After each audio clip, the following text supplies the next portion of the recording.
देखना क्या देखना है?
Just 1 minute.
So, good evening to you all.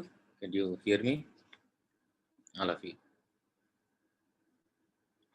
Right. So, this video and other things are clear. So there is no like lagging, right? So everything is fine. So I think today is day 6, I hope, correct? Day 6, date is 11/07/2021.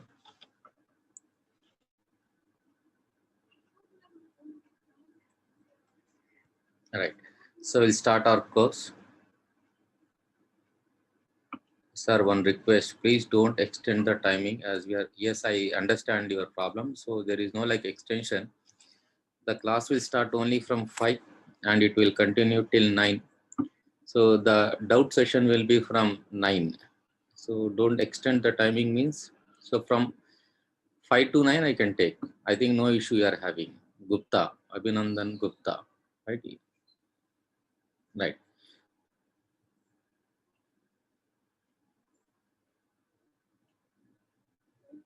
So no problem. Devika, you can be back, right? So hers is the first class. She will be having doubt. Abhinandan Gupta. So our timing will be right fixed. It is 5 to 9 and slight change here. What is that slight change means? So I used to stop at 8:30 for the doubts. Now I'll be starting at 9. So followed by the so-called as doubts. So break 10-15. It's not possible. The break will be minimum 20 minutes. Okay. So please try to understand. Okay. So 20 minutes I need to give the break. So we can just complete the remaining things. Fine. So we'll be starting the class now. All right. So in my last class, I have completed the so-called as stator construction. So again, I don't want to repeat or reveal the stator construction right from the selection of frame to the placing of conductors in the stator slots. We have discussed each and everything. So before I proceed with the class again, so let me just confirm. So is this synchronization, voice, audio and everything are clear? And one more thing, please try to raise the hands only when you are having something like from my side, any like strucking, any audio like that, right? Please try to understand. Now the rotor circuit we are trying to discuss, a rotor circuit.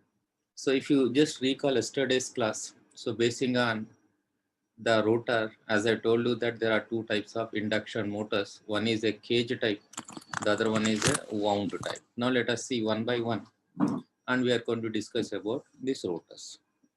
First one is squirrel cage rotor. Squirrel cage rotor. Why the name squirrel cage has come, we'll discuss right slowly. Why? Because we are going to see after this construction part is over, you can see that the construction of this rotor looks like the construction of a squirrel, gillery. So as the construction of this rotor looks like the cage of a squirrel, so that is the reason it is named as a squirrel cage rotor. Other than that, there is no like specific reason to call it as a squirrel cage, right? As the construction looks like the cage of a squirrel, it is called as a squirrel cage. Now let us discuss construction.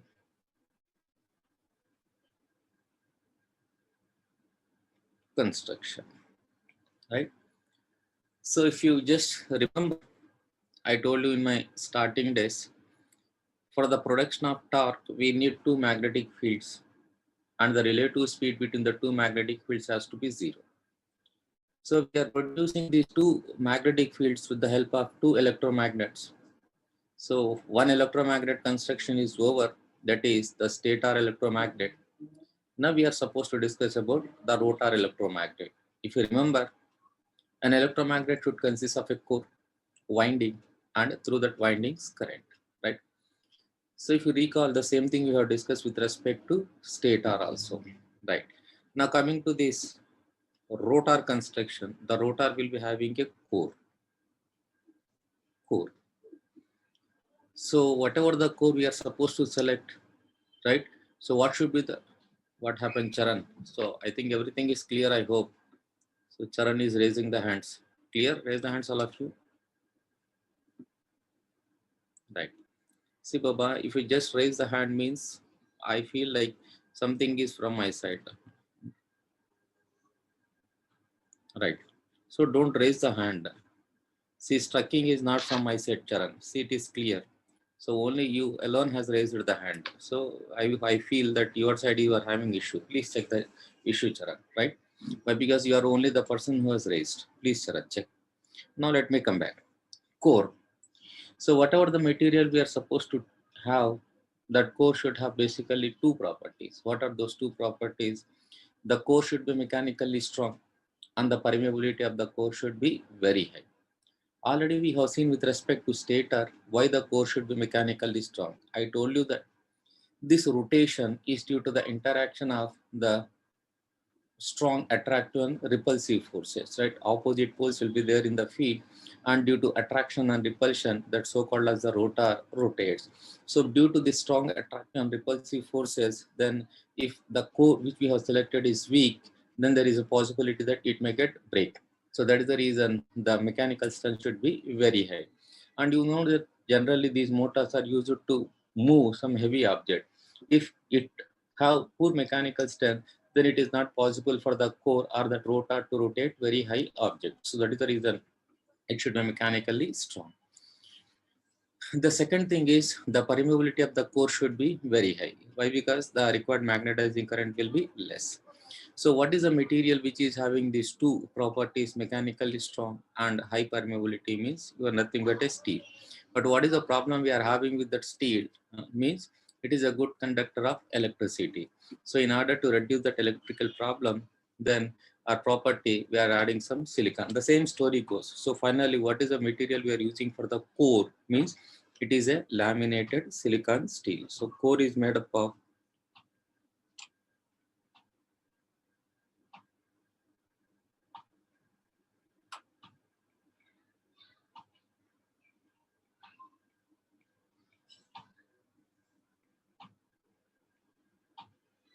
laminated silicon steel, right? The first point is the rotor core is made up of laminated silicon steel. Second point is second point is so the thickness, the lamination thickness is inversely proportional to frequency. I told you that. But we are going to see in the coming days, maybe tomorrow or today itself, the frequency of the rotor currents will be very less during running conditions. So if F is the state of frequency, then the rotor frequency will be around F2 is equal to SF. Why? We'll see. So these are the rotor frequencies. Numerically, if this value is say 50 Hertz, then during running condition, this value will be 124 Hertz. As the rotor frequencies are very, very less, then I can go for a thicker lamination. So what is the meaning of thicker lamination? See, if I'm taking this one as a stator core, then you can see the lamination should be very thin. Why? Because the frequencies are very high. Then obviously we need a more insulation. I need a thinner lamination. But when I'm talking about rotor core, as the frequencies are very less, then I need a thicker lamination. You can see this is the core. So you can see a thicker core, but whereas in case of stator, the core will be very thin. Why? Because we are going to see the frequency of the stator currents will be F, but whereas the frequency of the rotor currents will be SF. Numerically, if F is 50 Hertz, then the rotor frequency will be around 1 to 4 Hertz. So the rotor frequencies will be very, very less. There is no need to go for thinner lamination.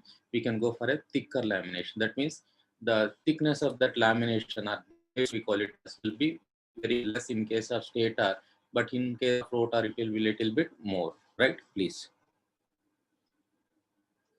So people are raising the hand. So there is no like lagging and other things.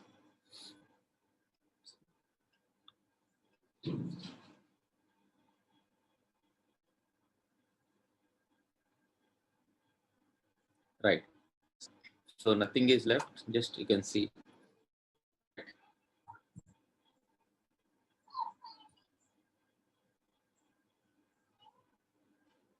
See, everything is like clear, right? Fine. So the rotor core laminations are thinner or thicker means we go for a thicker lamination. I hope this point is clear. All of you raise the hands. Raise the hands if you understood this. So the second point is rotor core laminations are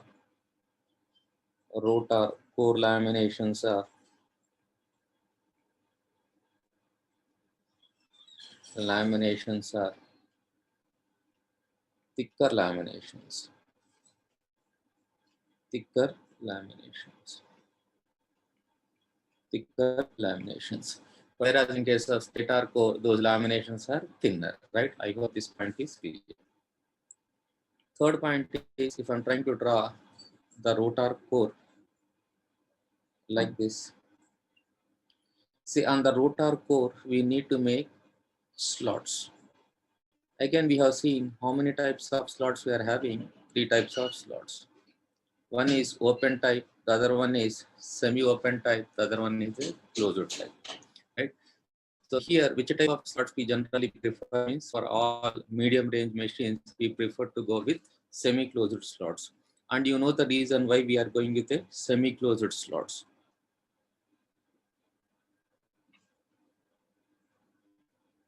So these are semi-closed slots. Semi-closed slots, right?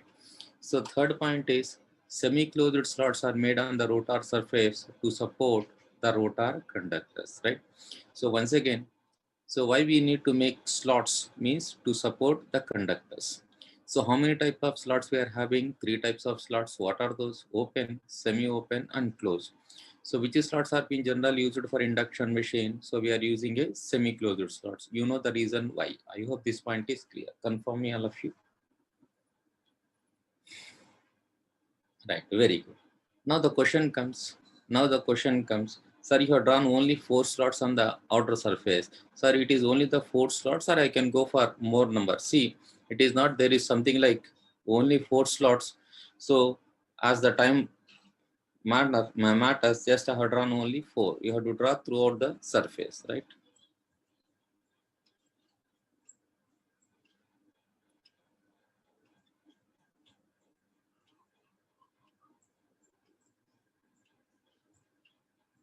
Right. Fine. So just I'm checking the question and answers, right? So which type of slots are being used for induction machine, or for the complete stator and rotor means we use semi-closed slots. So here you can see semi-closed slots.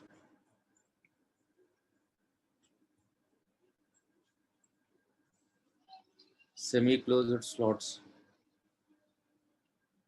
are used on are made are used instead of using the term used, let us write made on the outer surface of the rotor core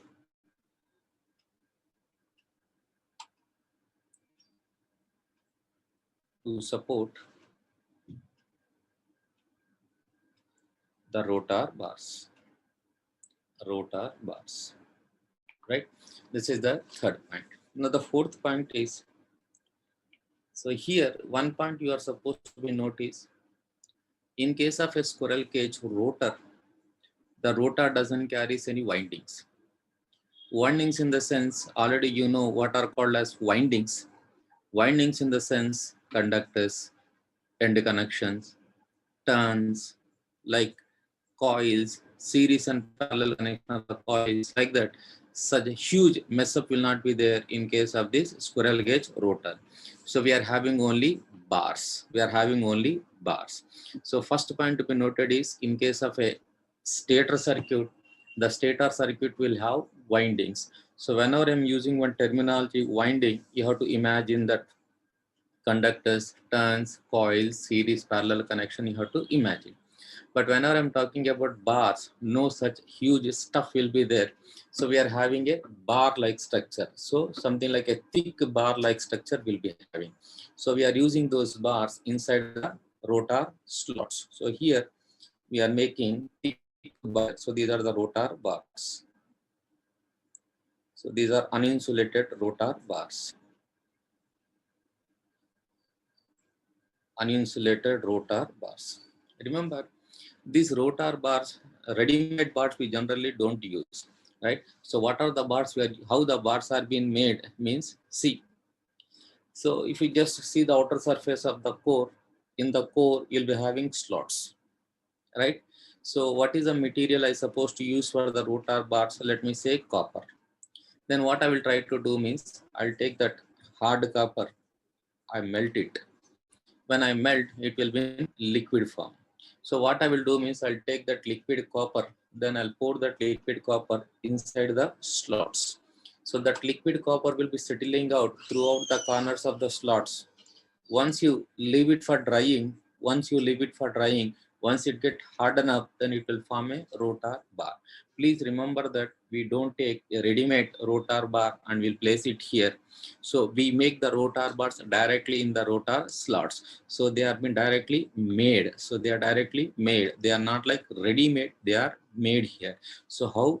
Say I want to use a copper material for a rotor bar. I'll take that hard copper, I'll melt it, then that will be in liquid form. Then I'll pour that liquid copper in the slots which are looks like a channel. And if you leave it for drying up, once they get dried up, they will form the rotor bars, right? So like that, the rotor bars are made. So remember, these are uninsulated rotor bars. Now the question comes, so generally the conductors has to be insulated. Now they are not insulated, they are uninsulated. Why? We'll see, right? Next point is uninsulated rotor bars. Uninsulated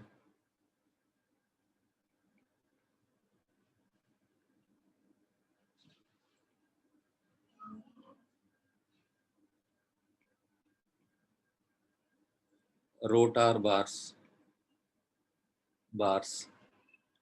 are made in the rotor slots. Rotor slots. Now the question comes, what is the material we need to use for the rotor bars, right? So the material for the conducting path. So the rotor bars can be made of either copper, or I can go for aluminum. So when to use copper bars, when to use aluminum bars, the question comes. So if you want to design a higher efficiency motor, so if your design constraint is to design a high efficiency motor, in that case you have to use copper. Why? Because most of the losses will be in conducting path due to the resistance of the conducting path. So if I'm using a copper, then the resistance of that conducting path will be less. The ohmic losses in that will be less. Then obviously the efficiency of that machine will be high. So for higher efficiency machines, we try to go for a copper for high efficiency. But what is the main problem we are having with a copper means the cost. The cost will be high. So it is a high cost. High cost. High cost. But if you want to design a low efficiency machine, sorry, low cost, if I say low efficiency, no one will prefer. If I want to design a low cost machine, then I need to go for an alternative for copper. Why? Because the cost will be generally high because of the usage of copper. So what is the alternative for that copper means aluminum, right? So I can use for aluminum if my design constraint is low cost. But what is the main problem we are having with that aluminum is compared to your copper, the specific resistance will be more, the resistance will be more, ohmic losses will be more, and hence comparatively the efficiency will be less. So it is comparatively low efficient. So like this. So generally in cut short, we use this for high rated or high power, and we generally use this aluminum for low power, small rated machines, right? So this is something about your rotor conductors, or in other sense, the conducting material what we are using for the rotor bars. What is the material we can use? We can use either copper or aluminum. Copper is generally for higher efficiency but high cost. Aluminum is for low cost but low efficiency. I hope this point is clear. Confirm me all of you. Confirm me all of you. Right. Done. The last point is I told you that in induction motors, the rotor conductors or the rotor conductor currents, So they are not supplied from a separate source, but those currents are induced. Induced means there is no current directly induced, and EMF will be induced. And if you find a closed path, then that will circulate a current. So what do you mean by that? See, if each conductor is acting as a one battery source of say 2 volts, if I want to have a current flowing through that conductor, there has to be a closed path. Then only the current will flow. So to facilitate a closed path, the either side of the rotor bars are short circuited with end rings. So if I'm trying to draw this, this is the rotor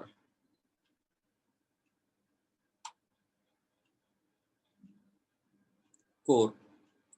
If I'm calling this one as the rotor bars, see, one point to be noted here is the rotor bars are not made parallel to the shaft, but they are little bit skewed. The reason for skewing, I'll explain later. But here, I'm trying to show it as a parallel. But remember, they are little bit skewed. So these are the rotor bars. And you can see they are short circuited with end rings. End rings. End rings. And these end rings are made up of forged special copper. Forged special copper. Right? So can I say to facilitate a closed path in the rotor circuit, the either side of the rotor bars are short circuited with end rings. So if they find say end rings, then the closed path will be there. Then because of that closed path, whatever the EMF that is induced in the rotor bars will establish as a current. So that current we call it as a induced current. You know that for current always there need to be a closed path. So that closed path is provided with end rings, right? So can I write? To set up or to establish as current, establishes current, the either side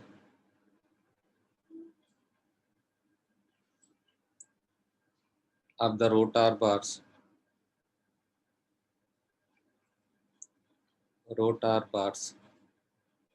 are short circuited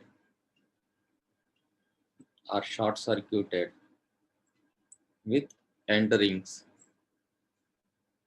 end rings, and these end rings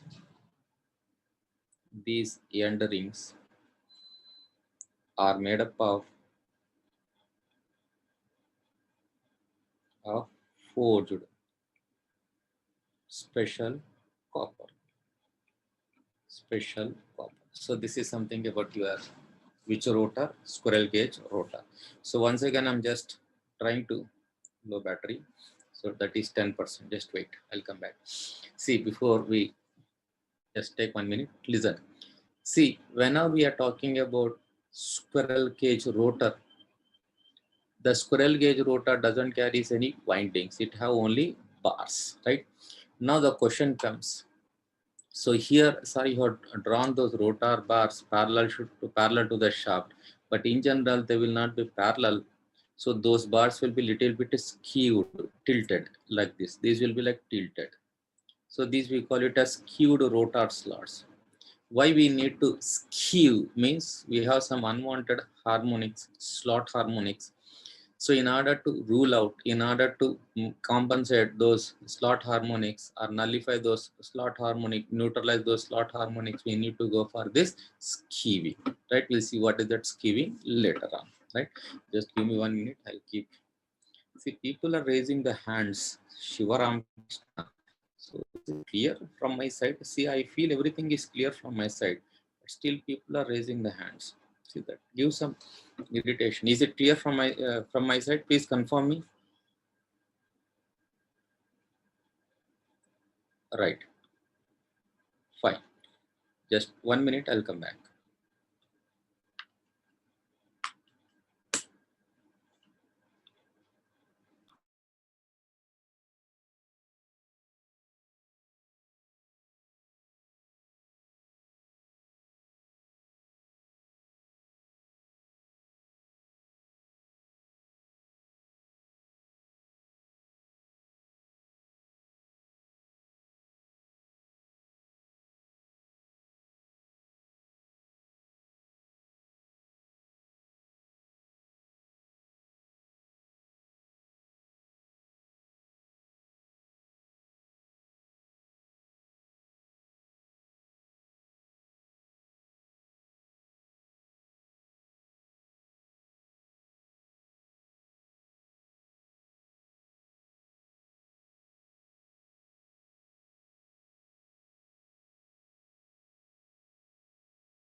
Right.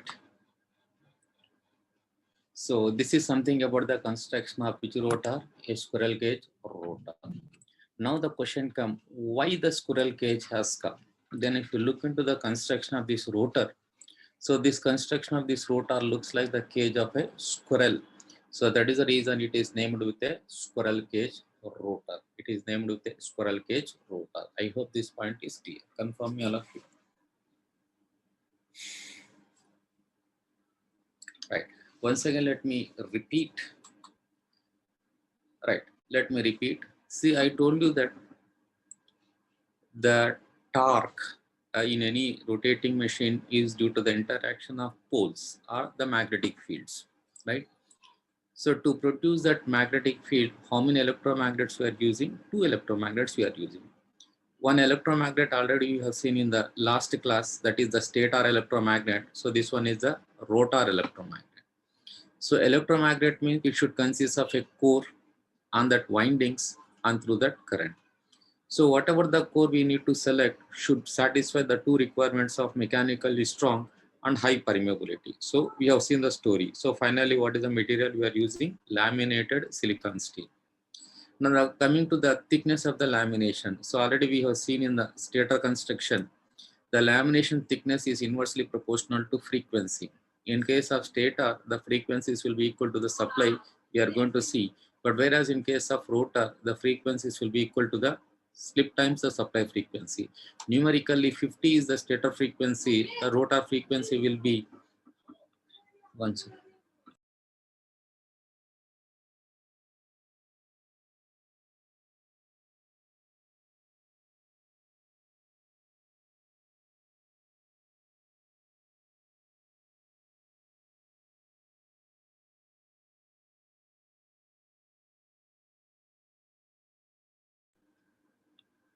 Right.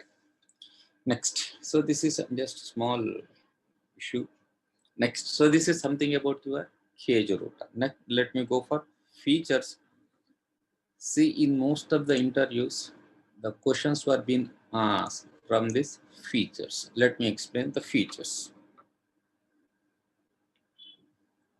Features. Features of squirrel cage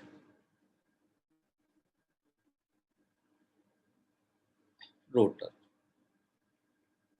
See, very, very important point. So, first point to be noted is the squirrel cage rotor doesn't carry any windings. Whenever we talk about windings, please remember that. Please remember that the poles which we have will be the design poles. If you recall, in case of stator, the stator carries windings and we are designing the poles. But whereas in case of rotor, the rotor doesn't carry any windings, but how the poles are being formed, right? So let us see the formation of poles. Please see. I'm having a stator, say,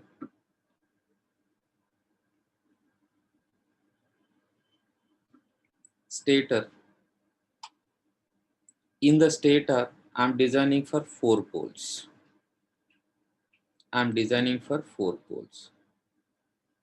How many pole stator it is? If anyone questions, 4 pole stator. 4 pole stator. Now I'll be taking the rotor which we have designed, squirrel cage rotor, right? So let me consider on the rotor. So there are something like, roughly I'm trying to draw how many slots or how many bars. There are 8 bars. How many bars are there? 8 bars. So I'll be taking this rotor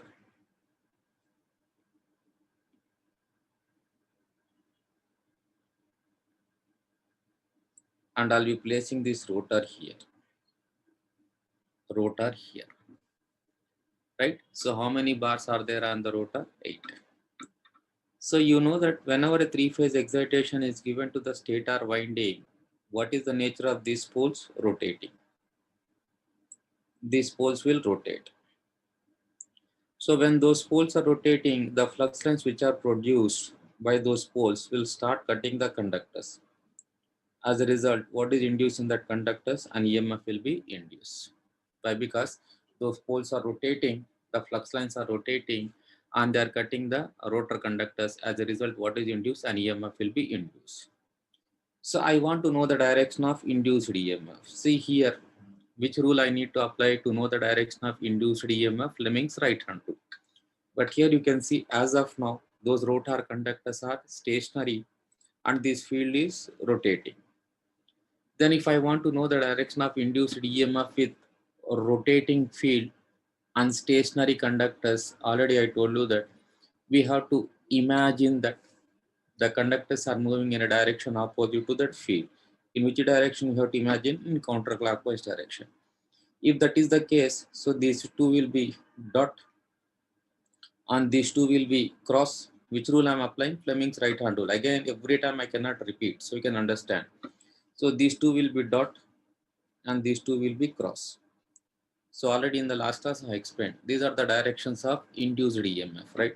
Once again, as the stator poles are rotating, those rotating poles are cutting the stationary rotor conductors. As a result, what is induced in the rotor conductors? EMF. Then I need to know the direction of induced EMF. So which rule I need to call upon? Fleming's right hand rule. I'm writing here. Direction is found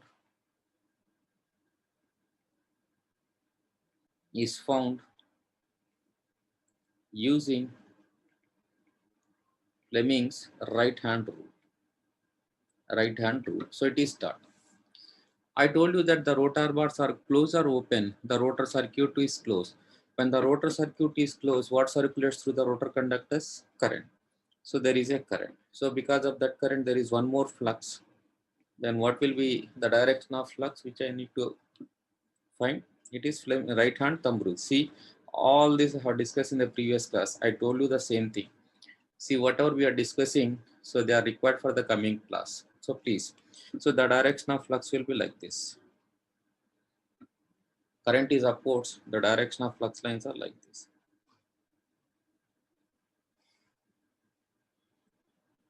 So here it is like this.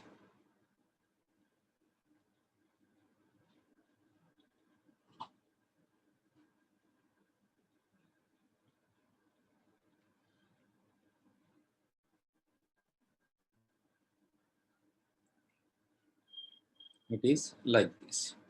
So those are the directions of flux lines. Is this point clear? Confirm me. Confirm me. Right. Only few what happens to others. All should rise. Right. Done. So once again, so I'll take only one part you can understand. So I'll be taking this N1, this conductor 1. The field is moving like this, but I have to assume that the conductor is moving in counterclockwise direction. The direction of field is downwards. The direction of motion of the conductor is counterclockwise. Then the middle finger is coming out. So it is the direction of induced EMF. Like that we'll have. Then if you imagine a magnet, with respect to a magnet, the magnetic field lines will be coming from a north pole and they will be entering the south pole. South pole.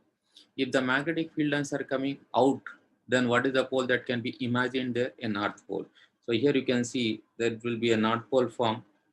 As the magnetic flux lines are entering, there is a south pole, there is a north pole, so there is a south pole. So like this, from one section the magnetic field lines are going out, from other section the magnetic field lines are coming in, magnetic field lines are going out, magnetic field lines are coming in. Then I can see how many poles are formed here. 4 poles are formed. So here, in case of squirrel cage rotor, these poles are induced. So how many poles are there on the stator? 4 poles. Then how many poles are induced in the rotor? 4 poles, right? Is this point clear? Confirm me. Is this point clear? Confirm me, all of you. Right. Now what I will do means I'll take the same stator. Sorry, I'll take the different stator. That means in this case, I'll take a 2 pole stator. How many poles stator? I'll take 2 pole.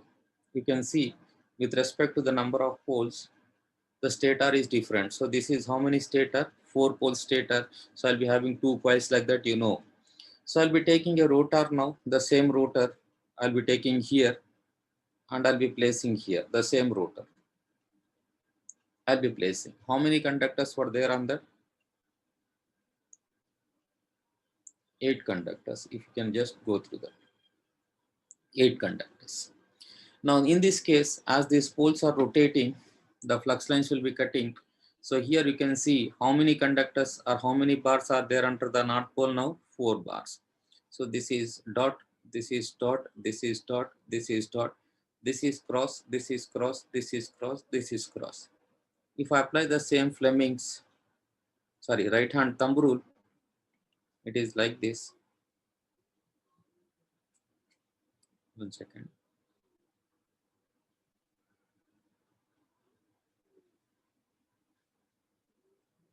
If I draw the Fleming's right hand thumb rule, so the current is outward, the direction of flux lines are like this.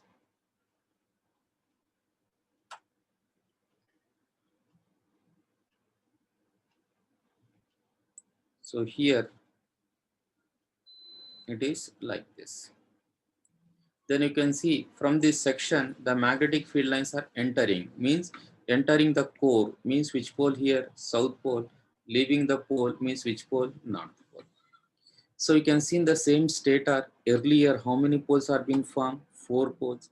But here how many poles are formed? 2 poles. So can I say the nature of this squirrel cage rotor poles are induced poles? What do you mean by that? See, I mean, if I'm having a stator with the 4 poles, then if I'm using a squirrel cage rotor inside, then how many poles will be induced in that? 4 poles. If I'm having a stator with the 6 poles, if I'm using the same rotor here, how many poles will be induced? 6 poles. If I'm having another stator which is designed for 8 poles, if I'm using this rotor, how many poles are induced? 8 poles. So can I say this type of rotor poles are induced poles? That means when I was explaining the type of formation of magnetic poles, I told you that the magnetic poles can be formed either by induction or by the current carrying coil, right? So best example for induced poles is you take a magnet and try to bring that magnet closer to the iron filling. You can see the poles are formed there. So here also the rotor core is placed in 4 pole. Stator means how many poles will be induced? 4 poles. And if the same rotor is placed in 6 pole, means how many poles will be induced? 6 pole. And if the same rotor is placed in 8 poles, means how many poles will be induced? 8 poles. So can I say this type of rotor has no designed poles, but the same number of stator poles are induced in the rotor automatically by induction principle. So tomorrow if anyone questions you, Are Baba, I have designed a squirrel cage rotor for 4 poles, meaningless question. Why? Because we are not designing the poles of a cage rotor. So the poles will be formed when you are using in a particular stator. When you are using in 4 pole, 4 poles will be formed. When you are using in 6 pole, 6 poles will be formed, right? I hope this point is clear. Confirm me all of you. Confirm me all of you. Right. So can I write a point here? See, in the doubt section, you don't ask how dot, how cross here. In this case, why? Because in the last class, I have spent nearly 40 to 45 minutes on that cross and dot. So in the doubts, you are not supposed to ask. If you're asking means you have not read my previous notes. Please remember that. So please remember that. So can I say this type of rotor, this type of rotor,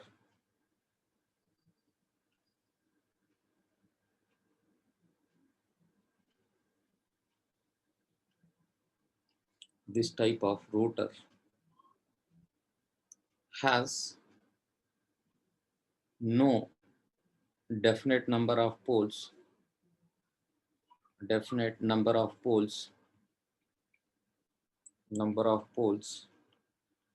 but the same number of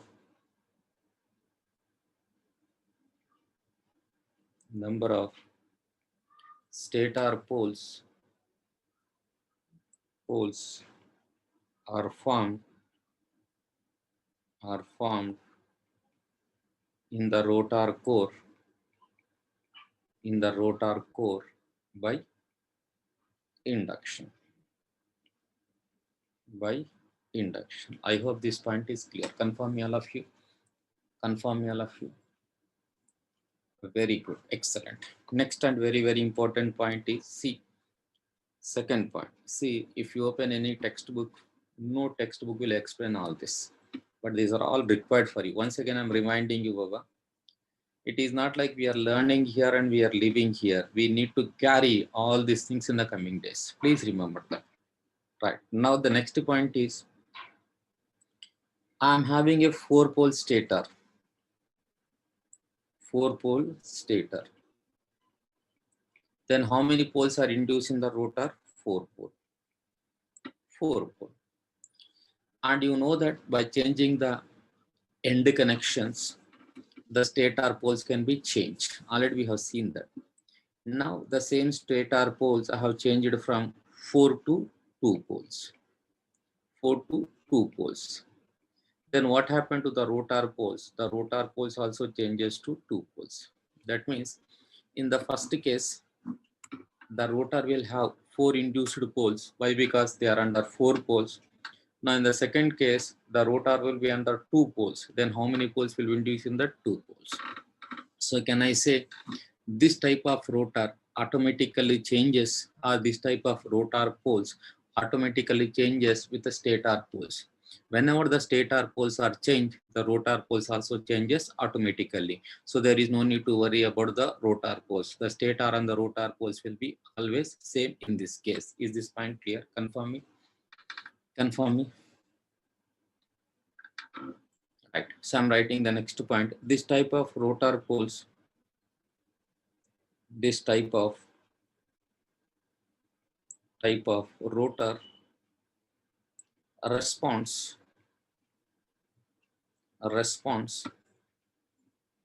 automatically to the changes in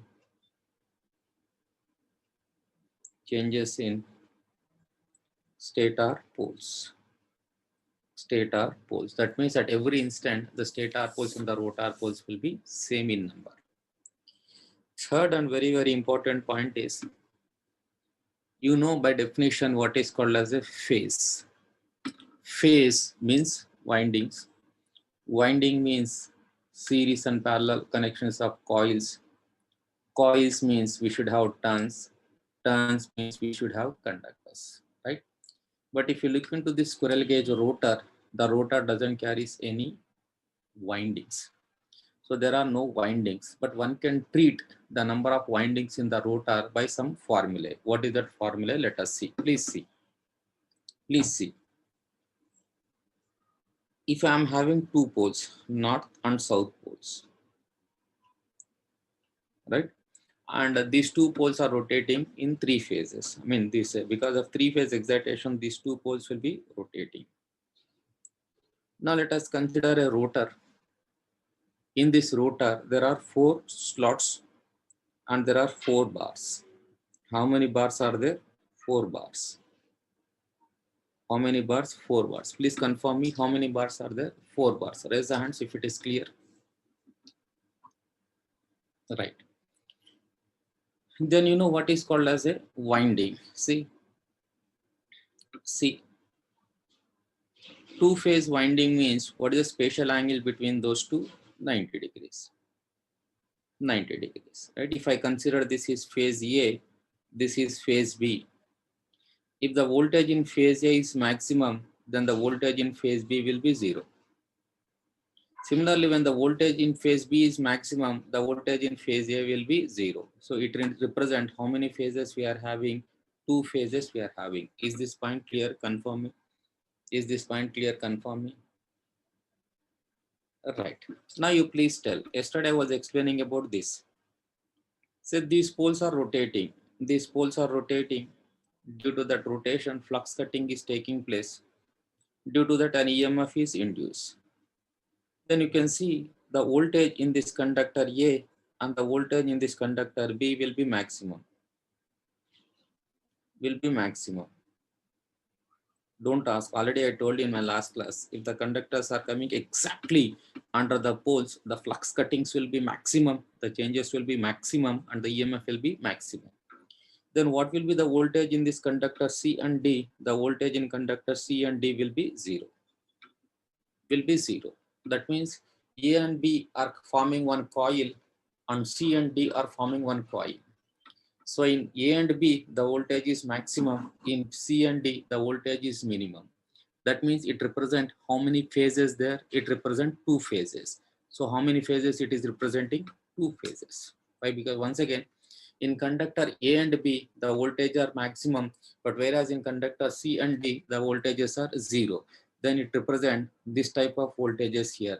So along one coil, the voltage is maximum, along other coil, the voltage is zero. So it represents how many voltages are induced in that coils, two voltages. One set will be having maximum voltage, another set will be having zero voltage. So it represents how many phases here. So the rotor will be having two phases. But truly speaking, the rotor doesn't carry any winding, but only for mathematical calculation, I can assume that the rotor is having two phases now. Is this point clear? Confirm me. Is this point clear? Confirm me. So this is the minimum voltage. So in this, there is a minimum voltage, right? So how many phases I can have means, so here how many poles are there? Two poles are there. How many conductors are there? Four conductors are there.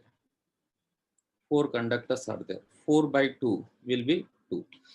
So here, if anyone questions you, or it is true that the squirrel cage rotor doesn't carry any windings, doesn't carry any phases, doesn't carry any coils, nothing. But is there any formula, is there any mathematical equation we had to find out the number of rotor phases? Yes. It is true that there are no windings. It is true that there are no coils placed in the rotor slots, but we are having only bars. But to find out how many rotor phases will be formed, how many rotor phases will be there. So there is one mathematical formula. Using that mathematical formula, you can find out the number of rotor phases. What is that mathematical formula? I'll give, right? So please see. All right. This type of rotor, this type of rotor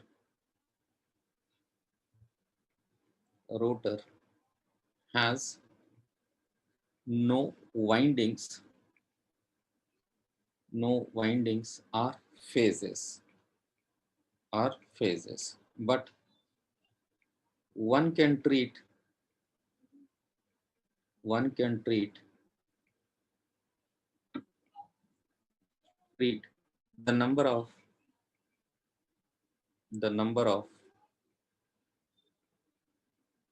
rotor phases is equal to number of copper or aluminum bars per pole, per pole, right? So can I say one set is forming one pair, another set is forming one pair, right? So how many bars are there? Four bars. How many poles are there? Two poles. 4 by 2. So it represents two phases in the rotor core. But if you open the machine, can you find the windings? No, it is only for mathematical formula or mathematical equation, right? So tomorrow, if anyone questions you, how to calculate the number of rotor phases, then you have to answer like this. Truly speaking, while we are constructing a squirrel gauge rotor, we are not placing any windings, but we are not placing any phases, but we are having only bars. So from the constructional point of view, I can say that a squirrel gauge rotor doesn't have any windings, but only for mathematical calculation, I can say that the number of rotor phases or number of rotor windings are equal to the number of copper or aluminum bars per pole. So using this formula, we can find out the number of rotor phases. Is this clear? Confirm me. Confirm me. Right. I'll give one example. So from that we can answer. This was asked many times in many computer examinations. See. So a three-phase,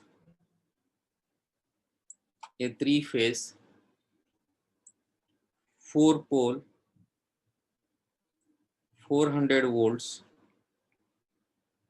50 hertz, four-pole induction motor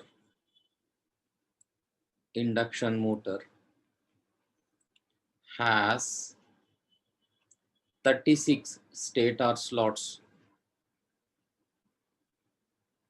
and 28 rotor slots. Rotor slots. The number of rotor phases would be dash. One is 3, second is 5, C is 7, D is 9. What is the answer for this? Let us see. See, please, this data gives you more information. See, in this, you can see 3 phase. There is some information given about the number of windings or number of phases. So by default, in any numerical, that 3 phase represent the stator phases. Why? Because, for example, say if I'm an examiner and I'm trying to prepare a question for a particular machine. If I want to prepare a question for a particular machine, then I'll go to that machine. I look into the nameplate details of that machine and I collect the data from the nameplate details. So whatever the data that is given in this will be the nameplate details. So in the nameplate details, if a 3 phase is given, it indicates that in the stator of that machine, there are 3 phase windings which are being placed with a space angle of 120 degrees electrical. That means the stator phases are given. So in this 3 phase represent which phases? The stator phases. So this represent the stator phases. Stator phases.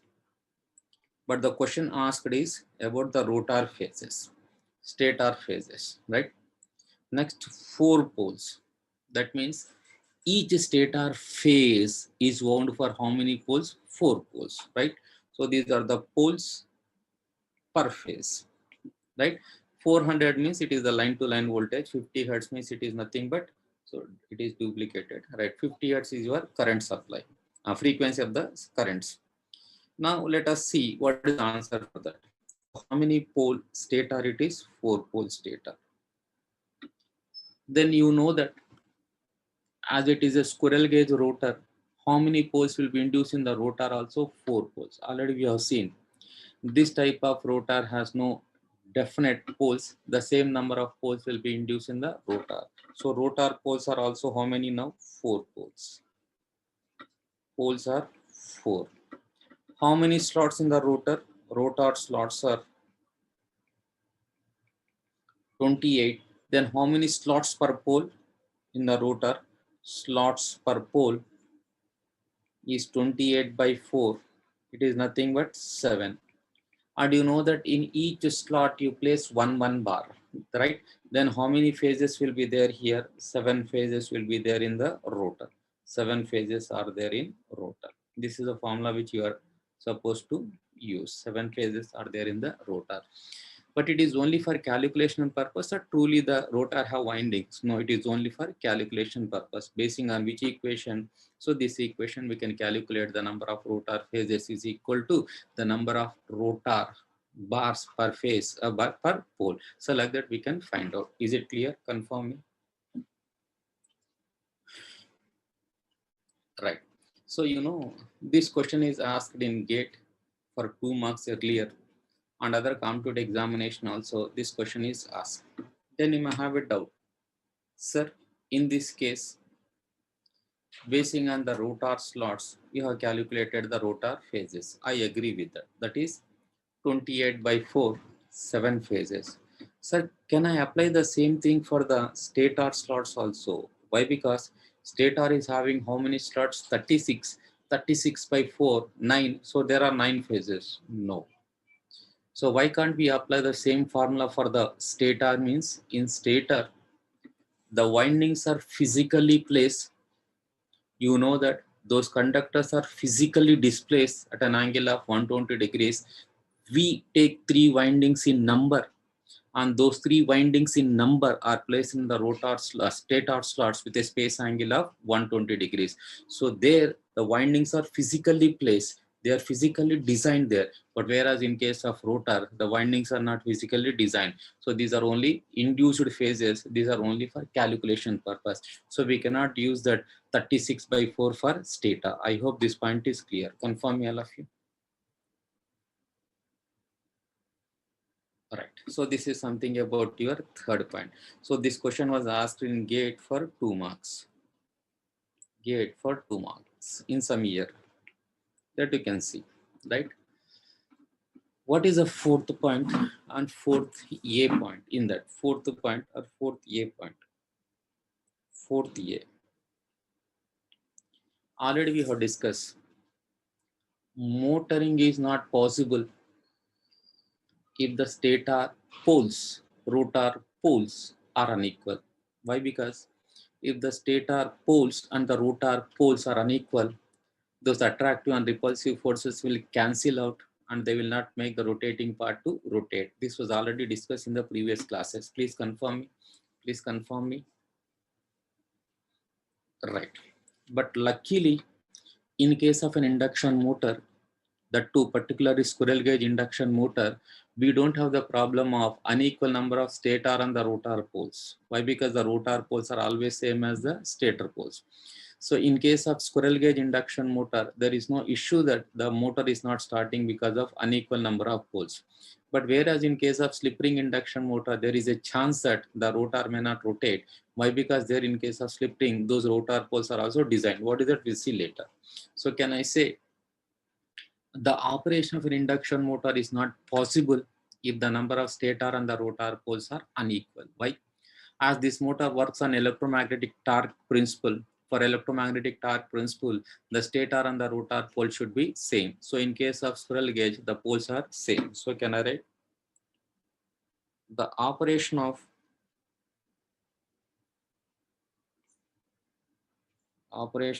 induction motor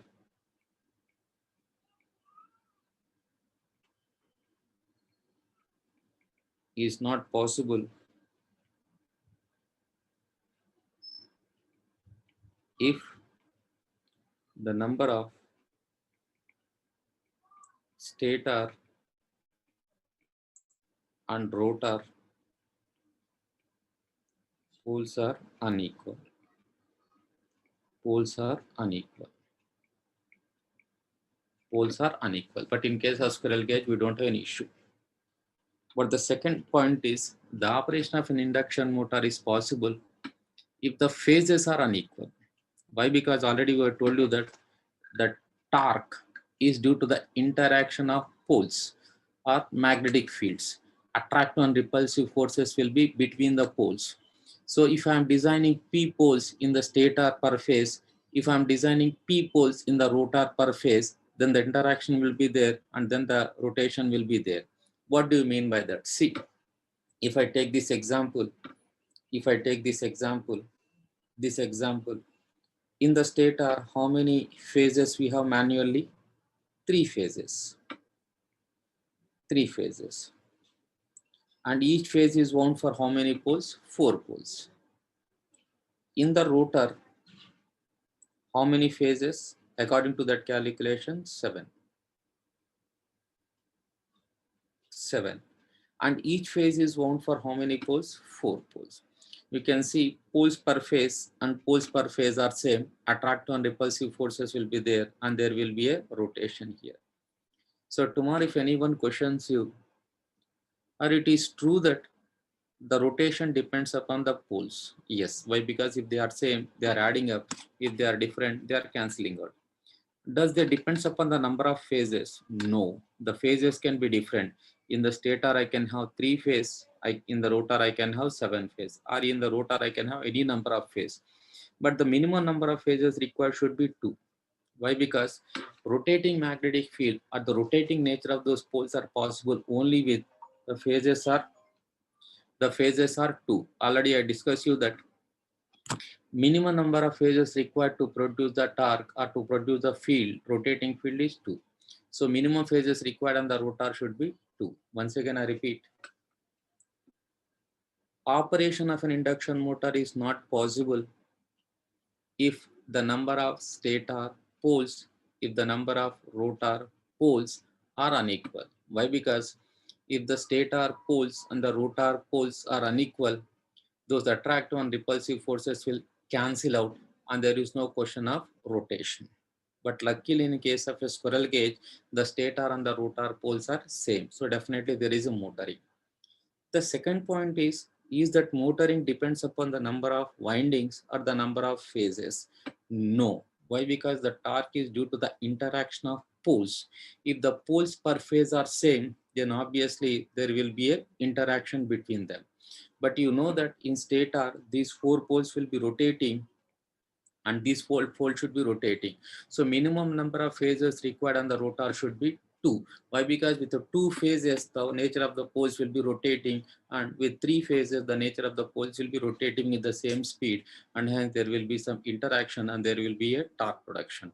So is there any compulsion that for the motoring, for the operation of an induction motor, the number of phases on the stator, number of phases on the rotor should be same? No. Why? Because the torque is due to the interaction of magnetic fields, interaction of magnetic poles. If the poles per phase are same, there will be a rotation. But the condition is that the stator poles are rotating, the rotor poles should also rotate. So the rotating poles are found with minimum how many phases? The phases should be 2. So compulsorily we have to design that the squirrel cage rotor should have minimum 2 phases. Then there will be a motoring possible. Is this point clear? Right. So can I give a fourth point? The operation of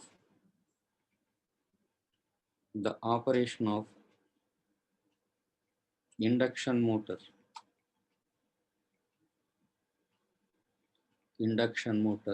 is possible even if the number of stator phases and rotor phases are unequal. I hope this point is clear. Confirm me all of you. This point is clear. Confirm me all of you. Right. See, all these are very important. So from construction point of view, you have to understand all these things. Please remember that point. I'm exploring everything in detail, not giving a general statement. Please remember. Fifth point is, so if you remember, the input power factor depends upon the magnetizing current. The magnetizing current depends upon the reluctance.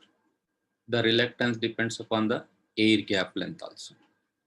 But if you see here, in case of a squirrel cage, the rotor doesn't carry any winding. When the rotor doesn't carry any winding, it have only bars. As it doesn't carry any winding, the rotor surface will be very, very smooth. When the rotor surface is very, very smooth, then we can leave a smaller air gap. When the air gap is small, then the reluctance will be less. When the reluctance is less, the magnetizing currents will be less. When magnetizing currents are less, the reactive power drawn from the source will be less, and hence the no load and operating power factors will be good in this case. So can I say, as the rotor surface doesn't carry any windings, the rotor surface is very smooth, then we can leave a smaller air gap. Because of the smaller air gap, the reluctance will be less, magnetizing current will be less, and hence the power factors will be high. So this machine will be having high power factors. Is this point clear? Right. So can I say like this? Rotor surface is smooth. Rotor surface is smooth, has no windings, has no windings,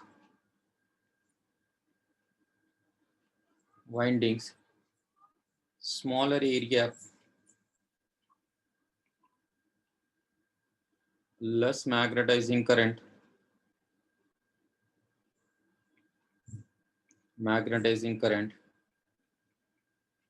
and hence good power factors at no load and at full load and at full load, full load, full. I hope this point is clear. Confirm me, all of you. This point is clear. Confirm me. Right. Next one is very, very important thing. Listen, I'll tell you one thing. See, I tell you one thing. I'm having a motor here, induction motor here. So this is the pulley of the motor. I'm having an induction motor here. And I'm having a trolley here. One trolley is here. By connecting a rope, I want to move this trolley. I want to move this trolley. So the mechanical energy required to move the trolley, we are obtaining it from a induction motor. So which induction motor? It is a squirrel cage induction motor, let us say. So initially, let me assume that the distance between these two is something like 10 meters. 10 meters. Let me say 10 meters. So this is 0 meters, some 4 meters, 8 meters, and 10 meters, like this. So what is the initial load there? The initial load in the trolley is 0. So can I say without any load, we are moving the trolley. So when we are moving the trolley without load, then I can say the trolley is moving now. So the induction motor is pulling here. So when the trolley is reaching that 4-meter point, I'm putting some 10 kgs. 10 kgs, right? Now the 10 kg is being moved additionally. When the trolley is reaching to 8 meters distance, then I'm putting some 90 kgs. So that means still it is moving. So after some time, 9 meters, I'm putting 10 kgs. So 100 kgs. So it is moving. At 9.5 kgs, 9.5 meters, I'm increasing the weight to 110 meters. The machine, the trolley is not moved. So it is remaining there only. So what is the maximum weight the machine can move, the machine can pull is 100 kgs. So I can load that machine up to 100 kgs. Why? Because up to 100 kgs, it is able to move the weight. It can pull the weight. But if you're increasing beyond that 100 kgs, the machine is not having that twisting, the torque to move that 100 kg, more than 100 kg. It is keeping that vehicle there only. So it will not be moved further. Moved further. What happened? Again, you're raising the hands. See, everything is clear. So is it clear?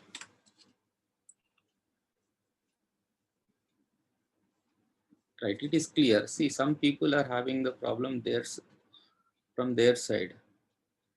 So please try to check. Right, it is clear, right?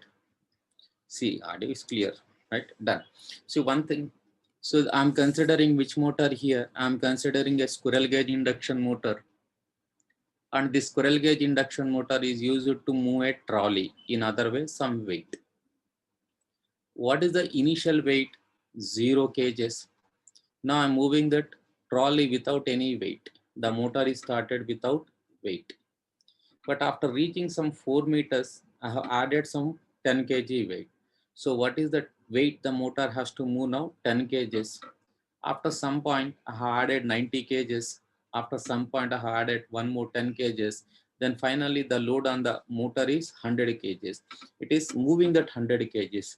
But when I'm trying to increase that weight to 105 or more than 100, so the machine is not able to move that weight. So the weight is stopped there, not reaching that motor. So it is somewhere stuck in between.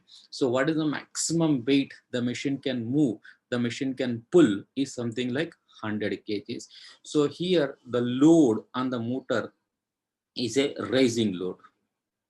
The load on the motor is a raising load. What is the initial load on the motor? 0. Then with the increase, the load on the motor is increased. So it is a raising load. So can I say with respect to this example, a squirrel cage induction motor can be started without load. Then once it starts rotating, the load on the motor can be added and the motor can be loaded heavily up to 100 kgs, then the motor can produce the required mechanical torque to drive that, to move that pulley, and hence the pulley can be moved. So the motor is started without any load. So once the motor is moving that pulley, so the load on the motor can be increased up to what level we are increasing, 100 kgs. Up to 100 kgs it can move that pulley. Beyond that it cannot move trolley. The trolley will be stopped. Is this point clear? Is this point clear? Right, done. Now what I will do means, I'll take the same pulley here. I'll put 100 kgs now, and using the same motor I want to move this pulley. The motor cannot pull that 100 kgs. That means the motor cannot be started with loads, heavy loads. If the motor is fully loaded and if you are trying to move that full load, a squirrel cage induction motor cannot produce the torque to drive that full load. So here a squirrel cage induction motor cannot be started with heavy loads. Why? We'll see in the coming days. But the motor can be started without load, light load. Once it starts rotating, then the motor can be slowly added to that 100 kgs. Then the motor can rotate. But with such heavy loads, the motor cannot be started. If you're starting the motor with heavy loads, the motor cannot start. Why? We'll see later, right? So what is the main problem we are having with a squirrel cage induction motor? As of now, you remember this. So I'll be spending some time on this, mostly half an hour or so. Why it is? Just give me time. So a squirrel cage induction motor cannot be started with heavy loads. Why? Because it cannot produce the torque to drive that.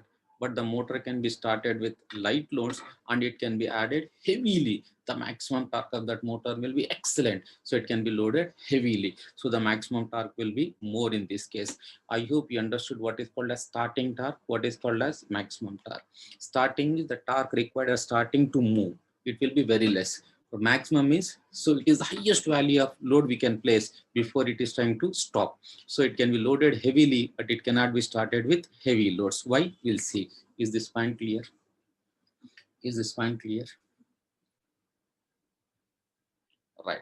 So can I say the maximum torque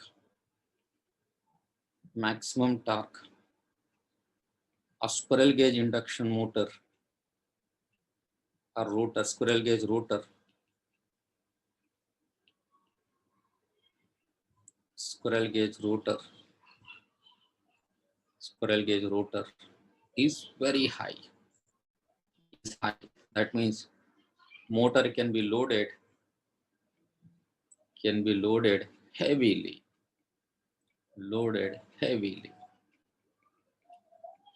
So these are some points to be noted with respect to a squirrel gauge. I'll repeat. Once again, we can see how much time I have spent only on 5 points. One first point is, this type of rotor has no definite number of poles, but the same number of stator poles are induced in the rotor automatically by induction principle. That means if you are using this squirrel gauge rotor in 4 poles, the same 4 poles will be induced. And if you are using the same squirrel gauge rotor in 100 poles, 100 poles will be induced. So there is no like specific designed poles in case of squirrel gauge, unlike your stator. So these are induced poles. The second point is, this type of rotor can respond automatically to the changes in stator poles. Whenever the stator poles are changed, the rotor poles will also changes automatically, right? Why? Because these poles are induced poles. Next one is, this rotor doesn't have any windings, but only for calculation purpose, one can treat the number of rotor phases is equal to this formula. Like this, as the rotor. Fourth point, motoring is possible only if the poles are same. Motoring is not possible if the poles are unequal. But the same motoring is possible even if the phases are different, number of windings are different. Why? Because motoring is due to the interaction of fields, interaction of the poles, but not the interaction of the windings. So motoring is possible. So as the rotor doesn't carry any winding, the surface will be smooth, smaller area, very good power factor. So here the maximum torque of this motor will be high. Why? We'll see in the coming day. So this is something about your some points with respect to squirrel cage. Is this point clear? Confirm me.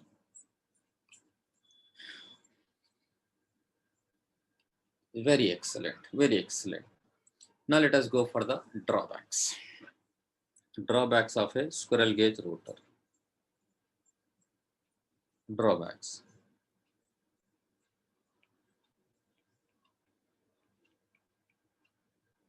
Of squirrel cage rotor.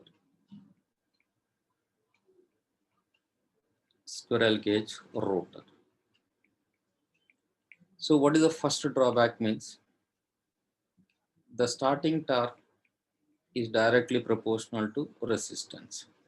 So from where you got this relation? Don't worry, we derive that. Don't worry, I'll derive this. And you know that R2 is equal to rho L by A. As I told you that we are using a thicker conductor, large size conductors in the slots, the area will be more, the resistance will be less. When the resistance is less, the starting torque is very less. When the starting torque is very less, the motor cannot be started with heavy loads. This is what I told you in the example. The motor cannot be started with heavy loads. The motor should be always started with light load. Once it starts moving, the motor can be heavily loaded. So what is the main problem we are having with a squirrel cage rotor is poor starting torque. Poor starting torque means the motor cannot be started with heavy loads, more loads. What is the example of a load? See, you may be knowing cranes. Crane. Generally, when we call crane means if something like bus has fallen in some deep valleys, some heavy objects have fallen, and if you want to lift that heavy objects, we call it as crane. Heavy cranes will be there which are used to lift, move heavy objects, weighted objects. In that case, if I'm using a squirrel cage rotor, it cannot lift such heavy objects. So the best example for not use that squirrel cage induction motor is in cranes. Why? Because the cranes are used to lift heavy weights. So a squirrel cage motor cannot move such heavy loads, right? So the motor has to be started without load, but the motor can be loaded heavily. So what is the main problem we are having with a squirrel cage rotor means poor starting torque. The motor cannot be started with heavy loads. If you're starting the motor with heavy loads, the motor cannot pick up the speed. It cannot start at all. It will remain stationary. Is this point clear? Confirm me. Confirm me. So, all right. Poor starting torque. Poor starting torque. 1 second. So here, white means, so we'll see. Why? Because that when I send the PDF, it is coming like cream color. That I will change it to white. Don't worry. Poor starting torque. Poor starting torque. Motor cannot be started with heavy loads. With heavy loads. Heavy loads. I hope this point is clear. Second point is the starting current is approximately equal to V by resistance plus leakage reactance. As you can see, the resistance is very, very less. The motor will draw very high starting currents. The starting currents will be very, very high, and the range will be approximately 5 to 8 times the full load currents. Such high currents will flow times. High currents will flow. Just 1 second. Times full load current. And if such high current flows, what happened to the ohmic losses that starting very high? Because of that ohmic losses, the temperature will be very high. Because of that, that insulation will melt and windings will get damaged. So definitely, in order to limit such high starting currents, we need a starter here. High starting currents. High starting currents. Starting currents approximately 5 to 8 times the full load current. To limit that, starters are required. Starters are required. So compulsorily a squirrel cage rotor required a starter. So without starter, the windings will get damaged, right? So what is the second problem is high starting currents. To limit such high starting currents, we need a starter for sure. Third point is the rotor power factors is R2 by Z2. As this resistance is less, the rotor power factor is also very, very poor. So just now you told that the power factors are very good here. So fifth point, you told the power factors will be very good. Yes, but they are running power factors. So these are starting power factor. Poor power factors at starting. Poor power factors at starting. At starting, right? So because of this poor power factor, obviously the starting torque will be very, very, very less. So if you just look into all these drawbacks, then you can see the culprit parameter element. The culprit is nothing but the resistance. Sir, from all these drawbacks, we have seen that the parameter which is responsible for these drawbacks is the resistance. Resistance. Sir, why can't we construct a squirrel cage rotor with large rotor bar resistance? If I construct a large rotor bar resistance, all these problems can be ruled out now. Absolutely correct. We can rule out, we can overcome these drawbacks. But very unfortunately, if you are using a high resistance rotor bar, then during running condition, the ohmic losses will be very, very high. The temperatures will be very, very high, and the motor windings will be damaged in minutes. The best example, say you take a fan. I'm using a high resistance rotor per se. You are owning that fan and just fan is rotating. For 1 minute it is rotating, for 2 minutes it is rotating. After third or fourth minute, you can see some smell is coming out. Look, something is burning. That insulation start melting up. Then after 5-10 minutes, that will get damaged. So for that reason, no performance parameter is improved by increasing the resistance, right? So we are not supposed to do permanently. So that is the reason we are not supposed to construct a cage rotor with high resistance. If you are constructing with high resistance, then the starting characteristics can be improved, but the running characteristic, the life of the motor is going to be reduced. For that, we don't construct with high resistance cage rotor. Is this point clear? Raise the hands. Okay, sir. Sir, if that is the case, why can't we add some resistance in the rotor bar at starting, and once the motor pick up the speed, why can't we cut down that resistance? That is also not possible. Why? Because in case of squirrel cage, there is no provision to bring out the rotor bar windings externally. Why? Because they are short circuited permanently. So that is also not possible. For that reason, we need to accept these drawbacks and we need to proceed further. So finally, can I give a conclusive statement? A squirrel cage rotor will be having inferior, poor starting characteristics, but very good running, superior running characteristics. On what basis the running characteristics will be excellent? I say, as the resistance is less, ohmic losses are less, temperatures will be less, life will be more. As the resistance is less, losses will be less, efficiency will be high, then the motor will be having excellent efficiency during running condition. The only problem is during starting. Is this point clear? Confirm me. Confirm me. So can I say a squirrel gauge rotor, squirrel gauge rotor have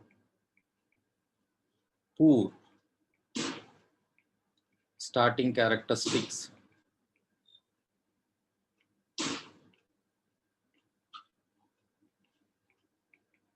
and good running characteristics. Running characteristics. I hope this is clear. So this is something about which rotor, a squirrel gauge rotor. All of you confirm me if you are clear with this. Raise the hands. Right, done. Right. Sir, can you show the fifth point? Anyhow, I'll show the transfer this. Don't worry. See, Baba, So video is not striking from my side, I'm checking. So if something is striking means you can check from your side. Point fourth B. See, the torque is due to the interaction of poles, but not the interaction of. See, one request to all. See, this anonymous attendees and without name, it will irritate me. So I know you please try to log in with your name. That will be good. So this anonymous attendee is not at all good. Why? Because your parents have kept one good name to you. Please attend with that good name. So I can see most of you, 95% are putting their names, only 5%. So they are keeping like anonymous attendee. Don't do that. Sir, pink color is good. Okay, we'll do. But if pink color, when I'm changing it to white background, so that will not be that much thick. That's the reason, Baba.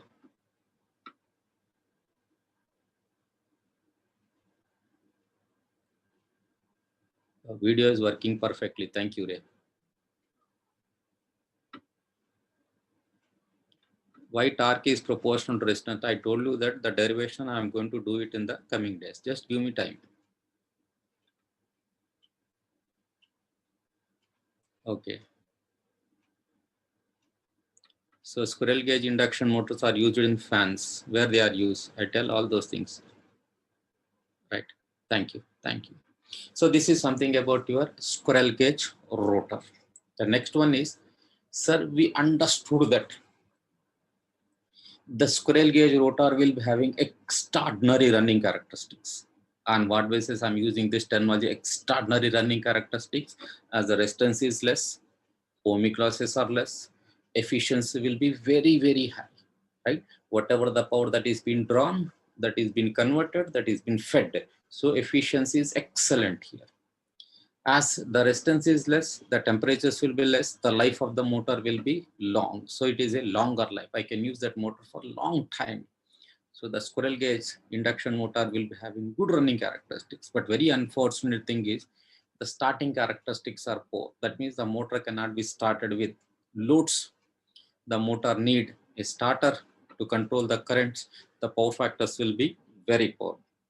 Sir, can't we improve the starting characteristics without damaging the running characteristics? Yes, partially, limitedly, we can improve the starting characteristics without damaging the running characteristics, without disturbing the running characteristics. So how to improve the starting characteristics? Partially or limitedly means you need to slightly design change. That means you have to change the design of a cage rotor. By slightly changing the design of a squirrel cage rotor, we can improve the starting characteristics. So what are the design changes I need to do? Means, so instead of placing the rotor bars parallel, if they have been skewed, tilted, the starting characteristics can be improved. So let me list out how to improve the starting characteristics partially.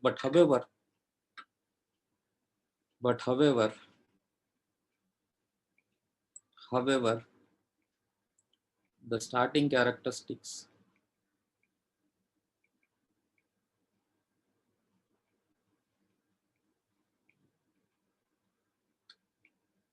can be partially improved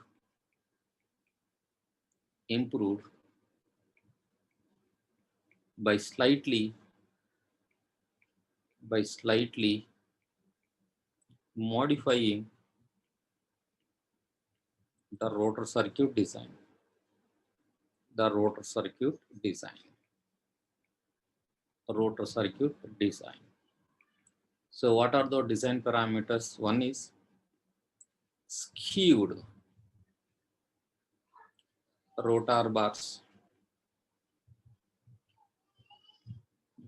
Second one is deep bars. Third one is double gauge. Double gauge. Remember, all this comes under cage rotor only, but they are slightly modified compared to your original squirrel gauge rotor. If anyone questions why we need to modify that, means to improve the starting characteristics. So this comes under cage rotor only. Please keep this in mind. These are cage rotor only. rotor only, right? So we'll have a detailed discussion of this once the working principle is over. Why? Because to understand this, you should know the working principle. But here also, as I have used one terminology, partially. What is the meaning of partially? For example, say the starting torque with cage rotor, original cage rotor is something like 10 Newton meters. Say, I can improve this starting torque using deep bars to some 12 Newton meters, somewhat around.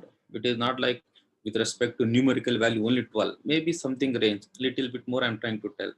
And with this double gauge, something 18 Newton meter. That means still high I can have a starting torque. But if I want to have 100 Newton meters, I'm having a heavy weight and I want to move that heavy weight using a double gauge, not possible. That is possible only by adding some external resistance in the rotor circuit during starting. But as we don't have any provision of adding any resistance in the rotor circuit at starting, I need to separately design a rotor.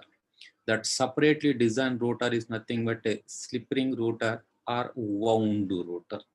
So if anyone questions you how the evolution of the birth of slip ring rotor has taken place, means you can tell if I want to move a heavy weights, which is not possible in case of squirrel gauge, right? That can be done using a slip ring rotor by adding some additional resistance in the rotor circuit. So the question comes, when there is a need of, when there is a requirement of moving some heavy weights, in that case I need high starting torque, so which is not possible in case of cage rotor. So for that I need to design a new rotor. That new rotor is nothing but a slip ring rotor, where we have the provision of adding some resistance, and with the help of that we can start the motor with heavy loads. I think this point is clear. Confirm me all of you. Right, slip ring rotor. Next one is slip ring rotor. So please, I'm leaving that deep birds and double gauge as of now, but I'll discuss slip ring rotor or wound rotor. For high starting torque, for high starting torque,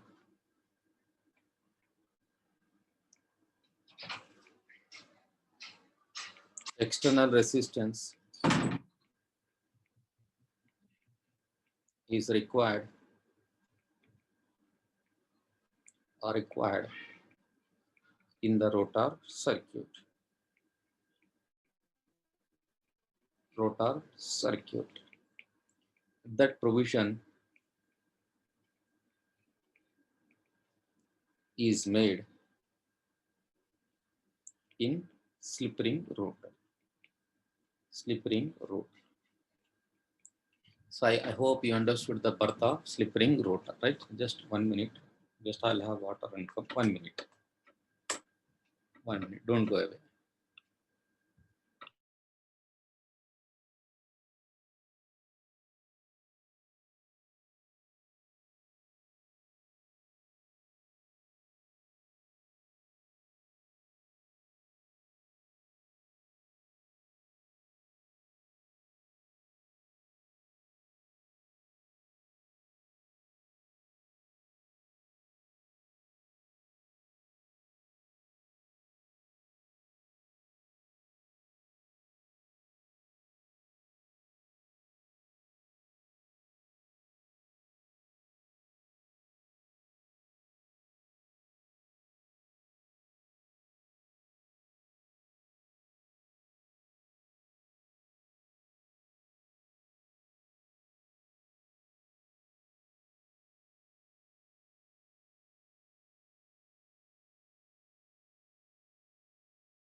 Right, done.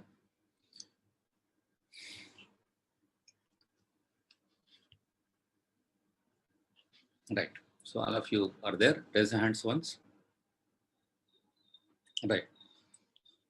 Now, so what is the slip ring rotor? Construction is same. So first of all, let us go for the construction. After that, we'll talk the features. Construction. First point is,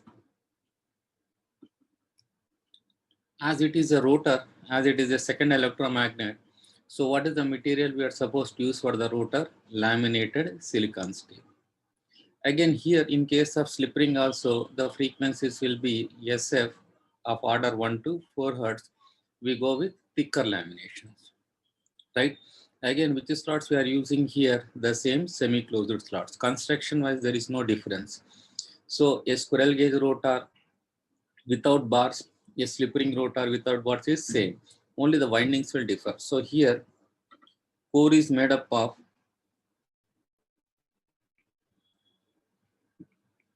laminated silicon steel, thicker laminations,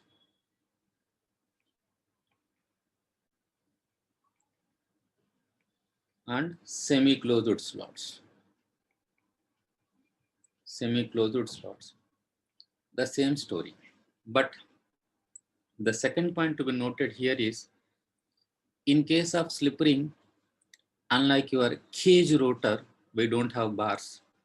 But similar to a stator, we have windings. So if you recall, in stator, the three-phase windings are distributed with a space angle of 120 degrees. Just like in the rotor also, the windings are distributed in the rotor winding. So can I say the stator windings and the rotor windings are same here. So in case of stator, the windings are distributed and short pitch. Here also the rotor windings are distributed and short pitch. So can I say like this? In slip ring, the rotor carries windings and these windings are distributed and these windings are short pitch just like your stator winding. So please remember that here in case of slip ring, the rotor doesn't carry bars, it have only windings. Just like your stator have windings, the rotor also have windings. Please note this point, right? Is it clear? Confirm me. Confirm me. Right. So here in this rotor carries windings.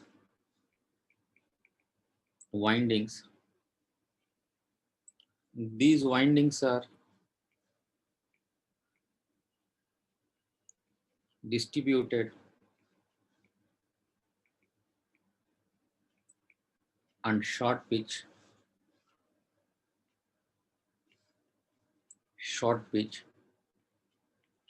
just similar to stator windings. Similar to stator windings. Stator windings. I hope this point is clear, right? So this is something about your rotor construction. Now features. Instead of talking about features, I'll put one heading. What is that heading means? Just like stator, rotor also carries windings. So you are supposed to be very much careful while you are designing the rotor windings. Why? Because you know some basic constructional design parameters. What is that? The pole should be same like that. So that is the reason you should be very much careful while you are designing a slip ring rotor. So what are the points you need to keep it in mind while you are designing a slip ring rotor? Let us see. Let me keep the heading.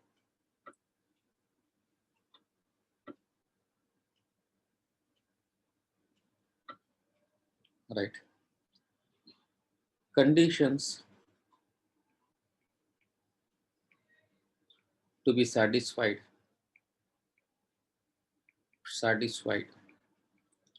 while designing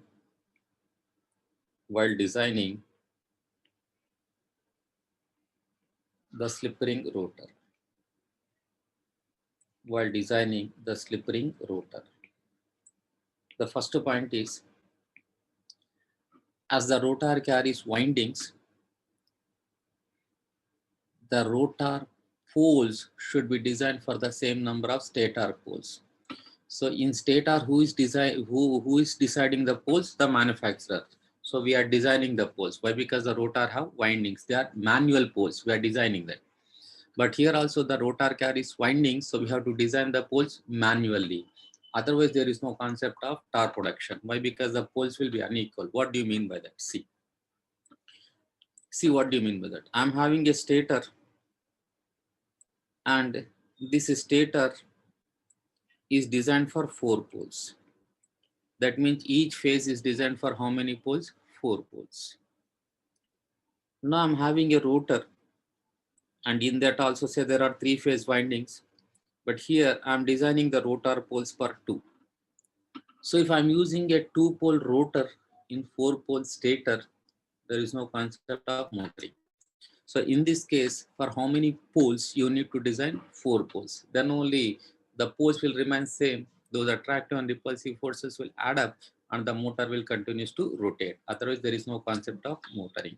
So can I say, while you are designing the slip ring rotor, you have to be careful that the rotor poles and the stator pole should be same. Otherwise, there is no concept of motoring. The motor will not rotate at all. Why? Because these poles are designed poles, but whereas in case of squirrel cage, those poles are induced poles. So those poles will be automatically induced, but here we are designing the poles. Why? Because the rotor carries winding. Is this point clear? Is this point clear? Confirm. Right. So can I give a point here? While designing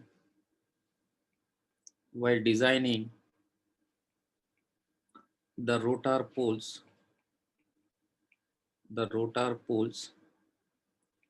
they are made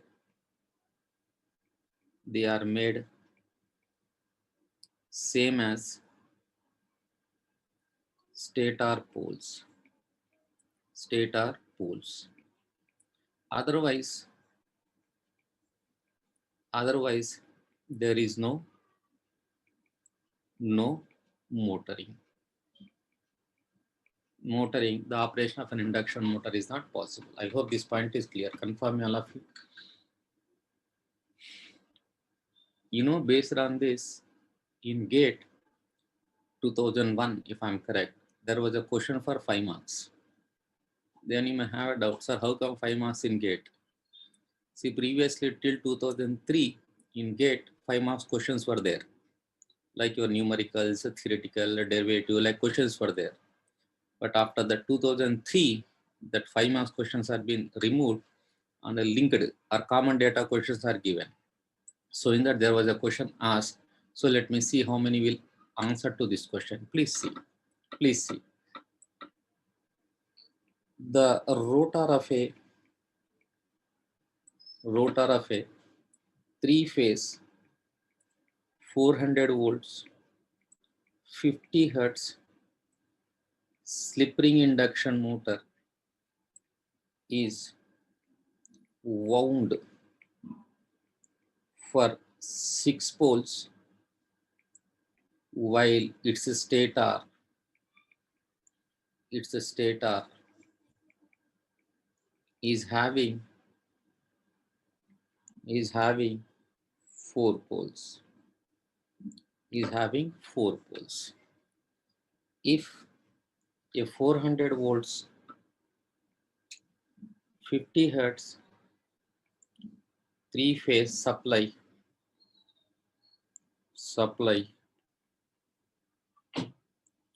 is given to the stator, what is the average no load speed?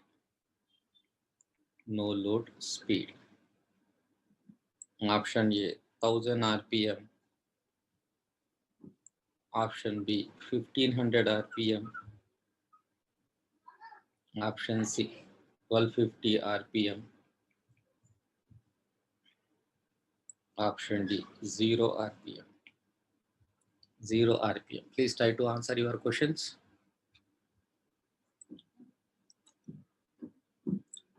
D.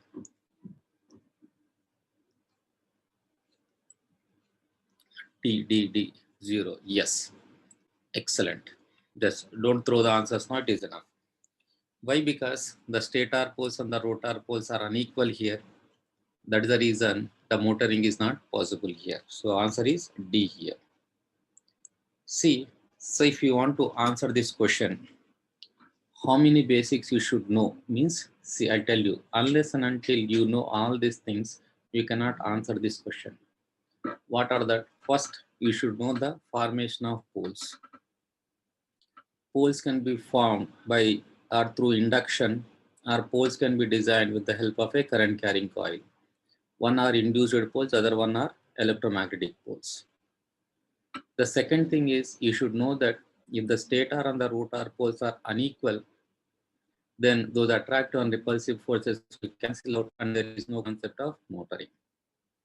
Third point is you should know that in case of a cage rotor, the rotor poles are induced, but whereas in case of slip ring rotor, the poles are designed poles. So there is a possibility that in only in case of slip ring, the stator poles and the rotor poles can be unequal. Then only in case of slip ring, there is a possibility that the motoring is not there. So if the same question is like this, then you can answer that, or you can tell the question itself is wrong. What is that? If the question is like this, the rotor of a three phase 400 volts 50 hertz, if I use the term squirrel gauge induction motor, if I use, then you can say the question itself is wrong. Why? Because in squirrel gauge we are not designing the poles. In squirrel gauge the stator will decide the poles. In case of squirrel gauge we don't have the problem of unequal poles. This is not possible in case of squirrel gauge. I hope this point is clear. Confirm me all of you. Confirm me all of you. Yes, this question was asked for 5 marks. 5 marks, right? So someone has said breaks. So let me finish these features. After that, I'll give break. Please remember. Second point is, see, I'm designing a slip ring rotor initially for 4 poles. How many poles? 4 poles. Even I'm designing the rotor for 4 poles. I have to be for all 3 phases. Remember, I have done only for single phase. This is for all 3 phases. Now by changing the stator end connections, I have changed the stator poles from 4 to 2. Then what happened to the rotor poles? They will change? No. So when you are changing the stator poles, in case of slip ring, you have to change the rotor poles. Otherwise, there is no concept of motoring. Why? Because the stator poles are designed, even the rotor poles are also designed. So when the design poles are changed in the stator, you need to change the design poles in the rotor also. Otherwise, there is no concept of motoring. I hope this point is clear. Confirm me. Confirm me. Right. So can I say this type of rotor,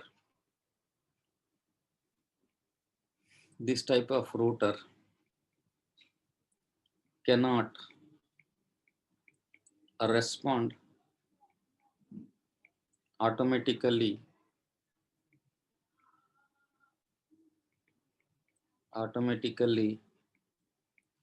to the changes in the stator poles as the rotor poles are design poles are design poles I hope this point is clear. Confirm me all of you. Confirm me all of you. Right, done. Third and very very important point is, sir, in stator we are designing 3 phases. Yes. Is it compulsory that in the rotor also we need to place 3-phase winding? Not compulsorily required, right? So we can use 2-phase, we can use 3-phase, you can use 4-phase, or you can use n phase. The stator and the rotor phases need not be same. Why? Because I told you that The torque is due to the interaction, attraction and repulsion between the fields, between the poles. The stator poles and the rotor pole should be same. Even if I'm having different phases, I'm not bothered. Why? Because we design poles per phase. In the stator, if four poles are there per phase, and in the rotor also four poles are there per phase, then if the stator poles and the rotor poles are same, then it is enough. And one more thing is, as the stator poles are rotating, the rotor poles should also rotate. So with the minimum how many phases the poles will rotate means two phases. So that is the reason. So while you are designing a slip ring rotor, it is not compulsory that as the stator is having three-phase winding, the rotor should have the same three-phase winding. No, it can have any number of phases or any number of windings other than one. Minimum should be two. But for a mechanical balance, we see that the stator and the rotor phases should be same. See, Baba, I'm talking about phases means the count, number of windings count. So the count on the stator is 3, the count on the rotor can be 2, 3 or anything. But for a mechanical balance, the count should be 3. Why? Because poles are same, it is enough. The number of phases need not be same. I hope this point is clear. Confirm me all of you. Right, so can I write as the rotor carries windings, rotor carries windings,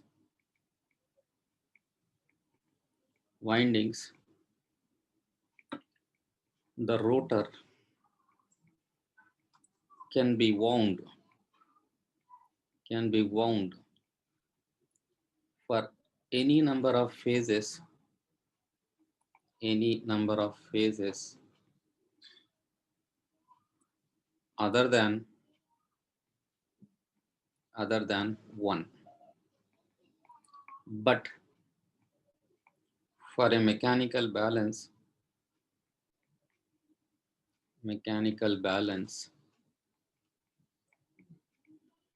the stator and rotor phases need to be same. Is this point clear? Confirm me all of you. Is this point clear? Confirm me all of you. Right. Done. Fourth point is, say if you are designing the rotor for 3 phases, please remember that those windings should be connected in star only.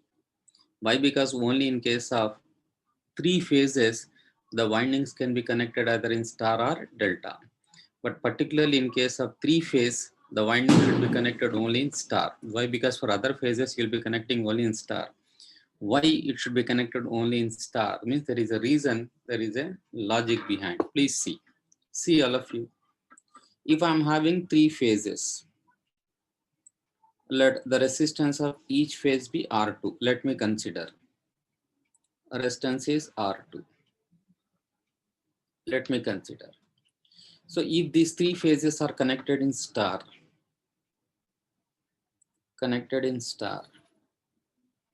like this, then these are the 3 slip rings.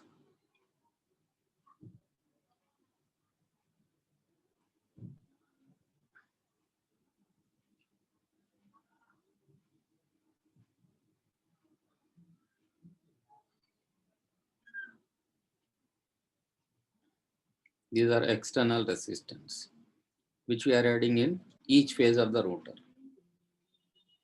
This is RE, this is RE, this is RE. This is R2, this is R2, this is R2. You can see the rotor windings are connected in star. These are connected in star, and these are also connected in star. Then if I ask what is the total resistance per phase, then what is the resistance? R2 plus R2. Why? Because this resistance is coming in series with this resistance. The total resistance is R2 plus R2. The rotor windings are in star. The external resistance is also in star. So star star, that is 2 plus R2 plus R external. Is this point clear? Confirm me. Is this point clear? Confirm me. Right. So instead of star, if I connect the rotor windings in delta, what happened? Let us see. Let us see.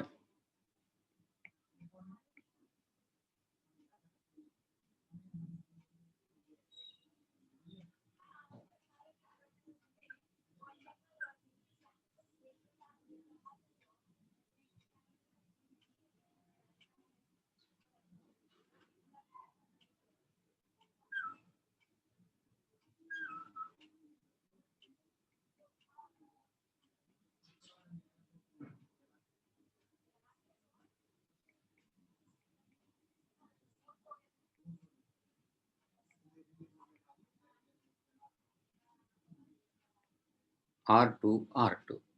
Then you know that in networks, if RRR is the resistance in delta, if the same thing is connected in star, what will be its equivalent resistance means R by 3. So you can see the equivalent resistance in star connection will be R by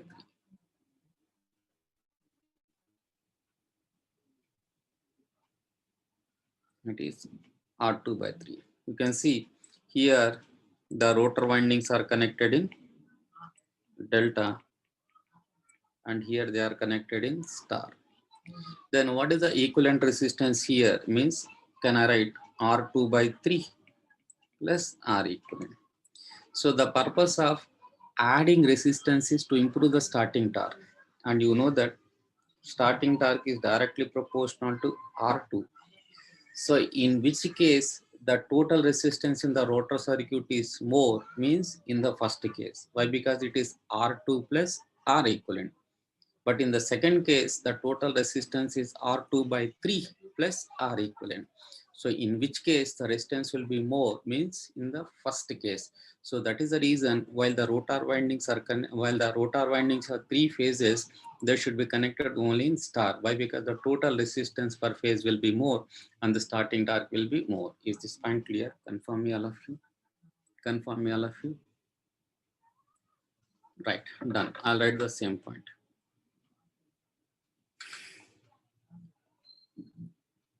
If the rotor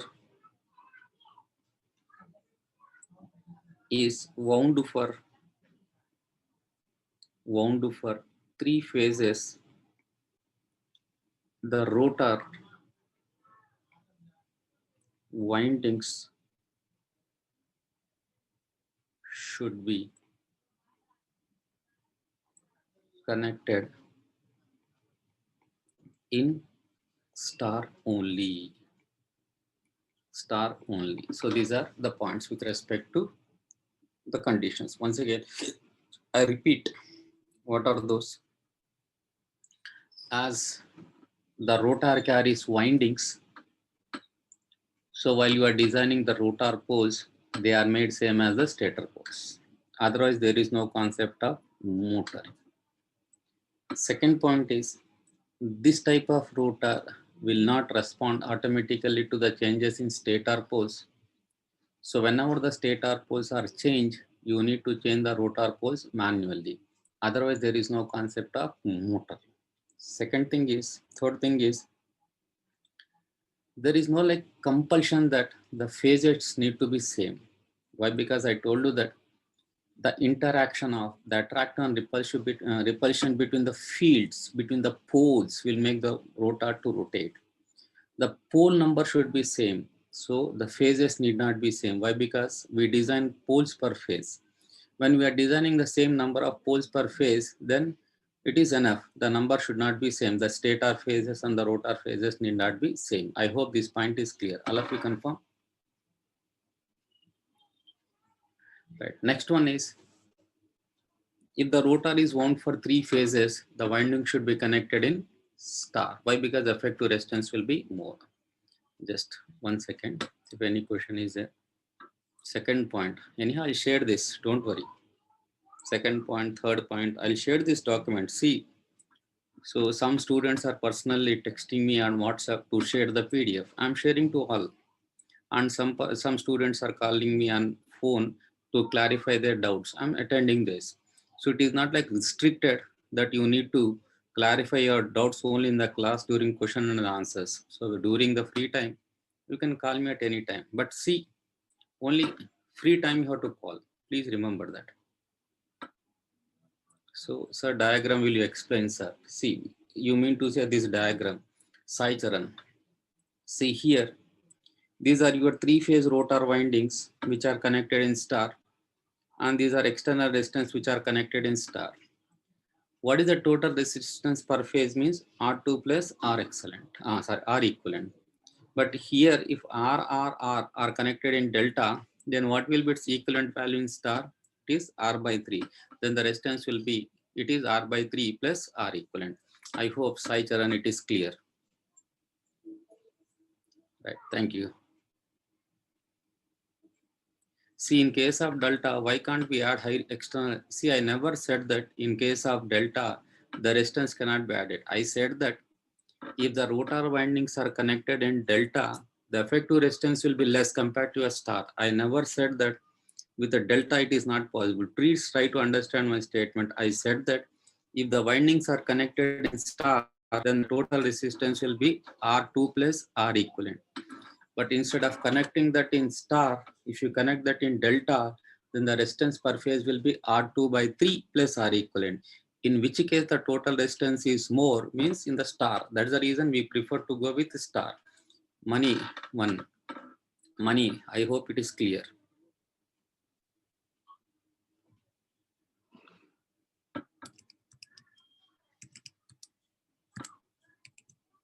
Right. See, Pranay Raj, see, starters means it is a separate topic, Baba. I'll explain in detail when I'm talking about the starting methods, the types of starters. I'll explain that each and everything. Don't worry. All right. So this is something about starters. I'll explain. Don't worry. So these are the questions which are being asked. Right. Done. I'll stop for the break. So it is 7:17, 7:16. So 20-25 minutes break. Why? Because it is not like that much hurry. Why? Because you may be attending. Just I'm sitting continuously for 2.5 hours. Right. So I have to just move for some time and come back. Right. Please. So as I told you that our class will be up to 9 theoretically. After that, we'll be having the doubt session. Right. Is it okay? Please confirm me, all of you.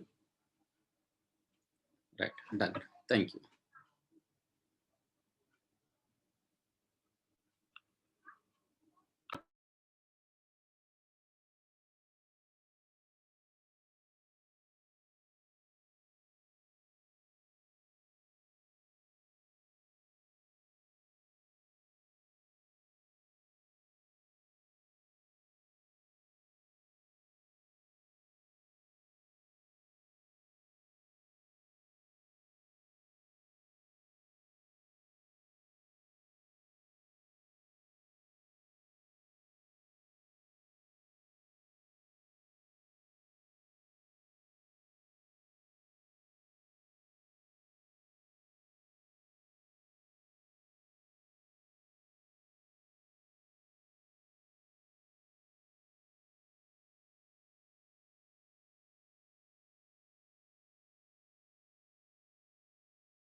Right.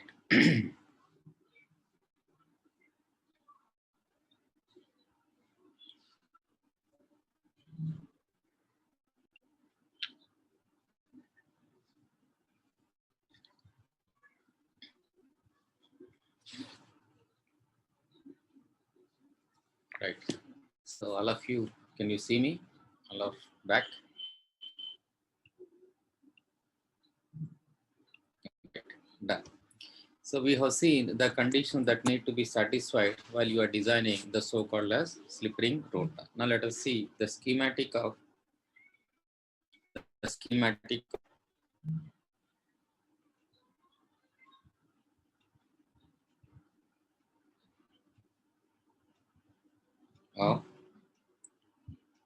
slip ring induction motor. Induction motor. Right. Let me draw the schematic.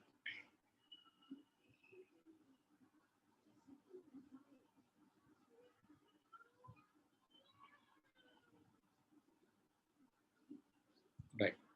So one is the stator, the other one is the rotor, which are mutually coupled.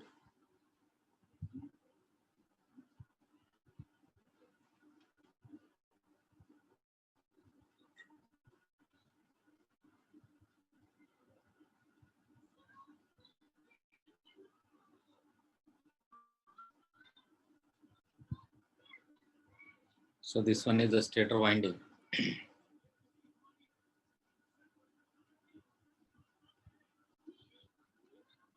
which are connected in star. This one is the rotor winding, even which is connected in star. So here the rotor windings are not like shorted internally. So the rotor windings are brought out externally.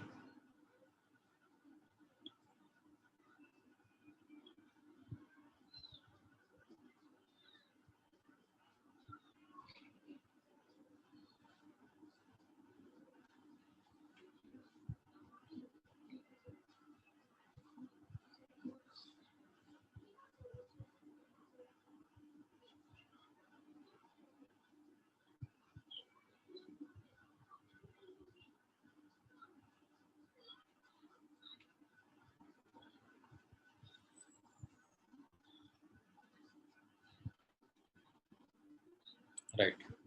So here the three terminals of the rotor windings are brought out externally, right, and are connected to that external resistors. So these are external resistors.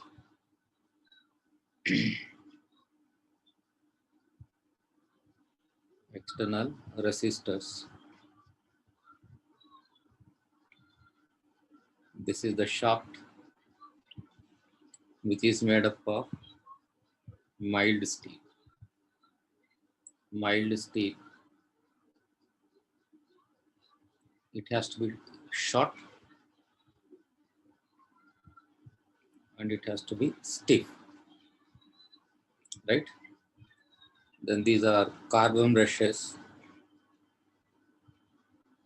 Carbon brushes, right? This is mica insulation,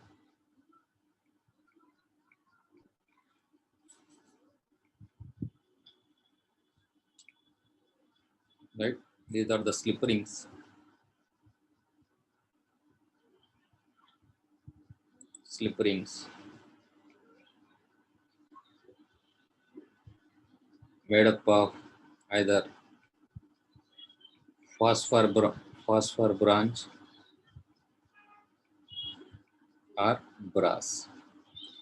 So you can see on white background, you can see all this. Why? Because the PDF will be white, don't worry. So this is something about the schematic. So here we'll give a three-phase supply, AC supply, right?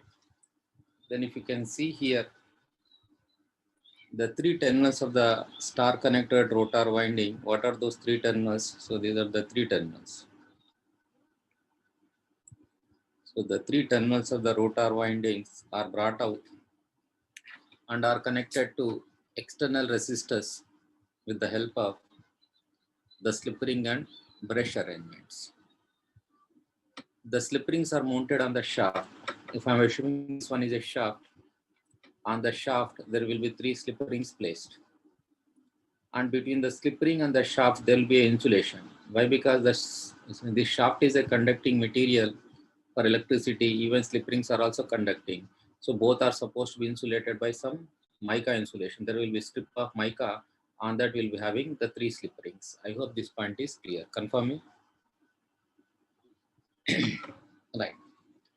Now let us discuss few things here. What are those few things is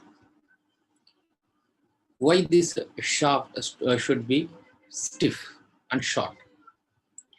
The reason why it has to be short means, see, whatever the shaft we are using, it should bring the internal mechanical energy to external or outside. So what do you mean by that? If I'm trying to draw the side view of any rotating machine, just if you see the side view, it will be like this. If I'm trying to draw the side view, it will be like this.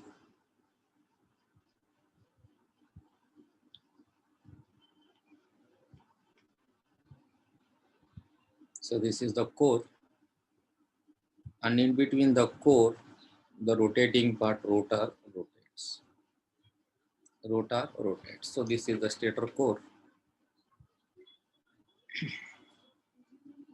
This one is the rotor core. Sorry, stator core. And this is the rotor core.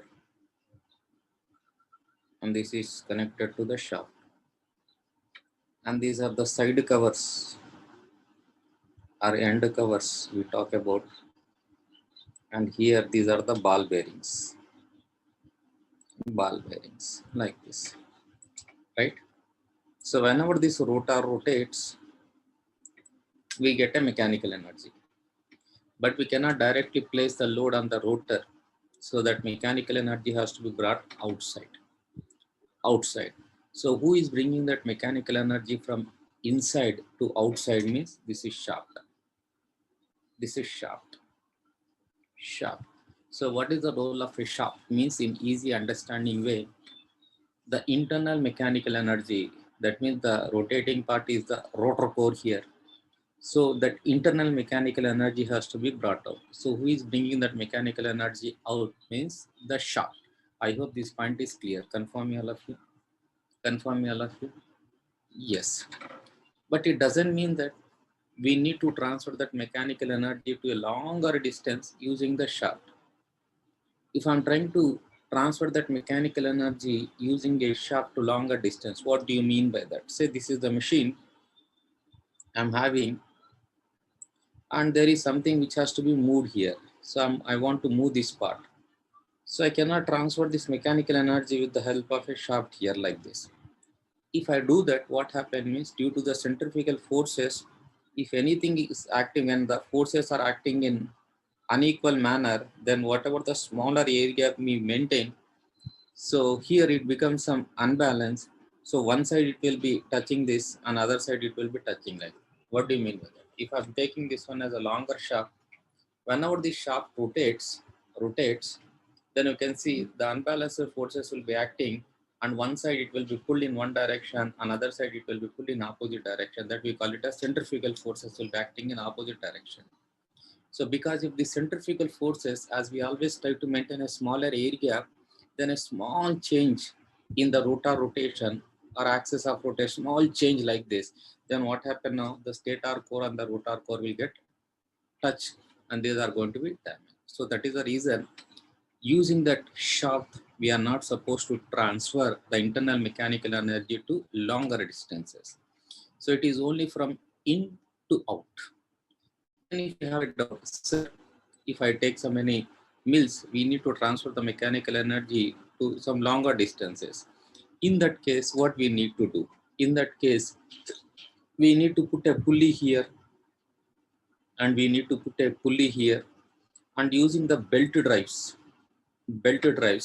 we need to transfer the mechanical energy. So that is the reason if you go for any mills, so this crushing mills or something, you may go for wheat flavor, so that atta. So in that mills, you'll be seeing that we'll be having these belts. Why those belts are being used mean to transfer the mechanical energy over some distances. So the same mechanical energy we cannot travel, transfer, or we cannot make that mechanical energy to travel over a long distances using this shaft. If that is the case, this machine is going to be damaged. So that is the reason the shaft has to be always short and it has to be stiff to withstand all the mechanical loads and to transfer that mechanical energy from in to out. Is this point clear? Is this point clear? Is this point clear? So once again, so when a three-phase supply is given, who is rotating inside means the rotor is rotating inside. But we cannot directly place the mechanical rod going into the machine. So whatever the mechanical energy that is being produced inside has to be brought out. So who is bringing that mechanical energy out means the shaft. See, my voice is clear. All of you confirm me. Someone has raised the hand. Right. Right. It is clear. So Baba, you check from your side. From my side, it is clear. You check from your side. So this is the role of a shaft. Now the next point, let us discuss. What are the next points? It is something like carbon brushes. Now why we need to use carbon brushes? See, previously we are having copper brushes, but those copper brushes are replaced with carbon brushes. What is the need of replacing copper brushes with carbon brushes? Is there any specific reason for that? Why copper brushes are replaced with carbon brushes? Why? Why copper brushes are replaced with carbon brushes? What is the reason behind that? What is the reason behind that? Right? What is the reason behind that? We are going to discuss the reason why in place of copper brushes we are using copper brushes are replaced with carbon brushes, right? So why we are using carbon brushes? Now if you take any DC machine or any synchronous machine, so we are using carbon brushes. What is the main reason for that? Let me see, some of you might have given the answer for that. Let me see what is the answer. To avoid sparking, right? More cost.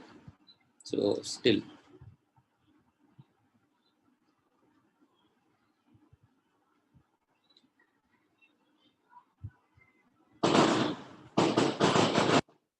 smooth wear and tear, still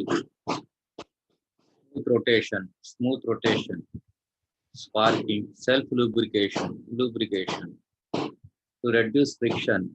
Still, right? Anyhow, please stop.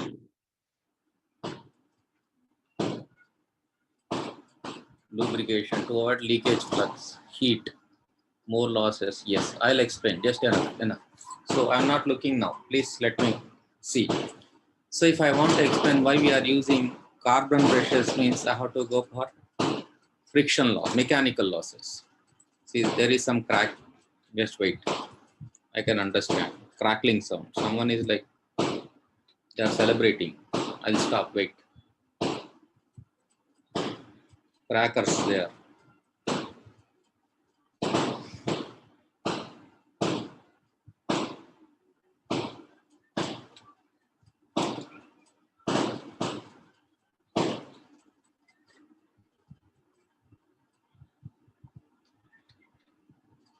Right. So for that, I need to explain these losses. After that, I'll come back why we are using carbon brushes. Please listen.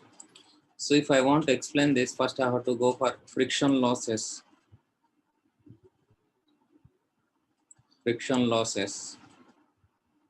and windage losses.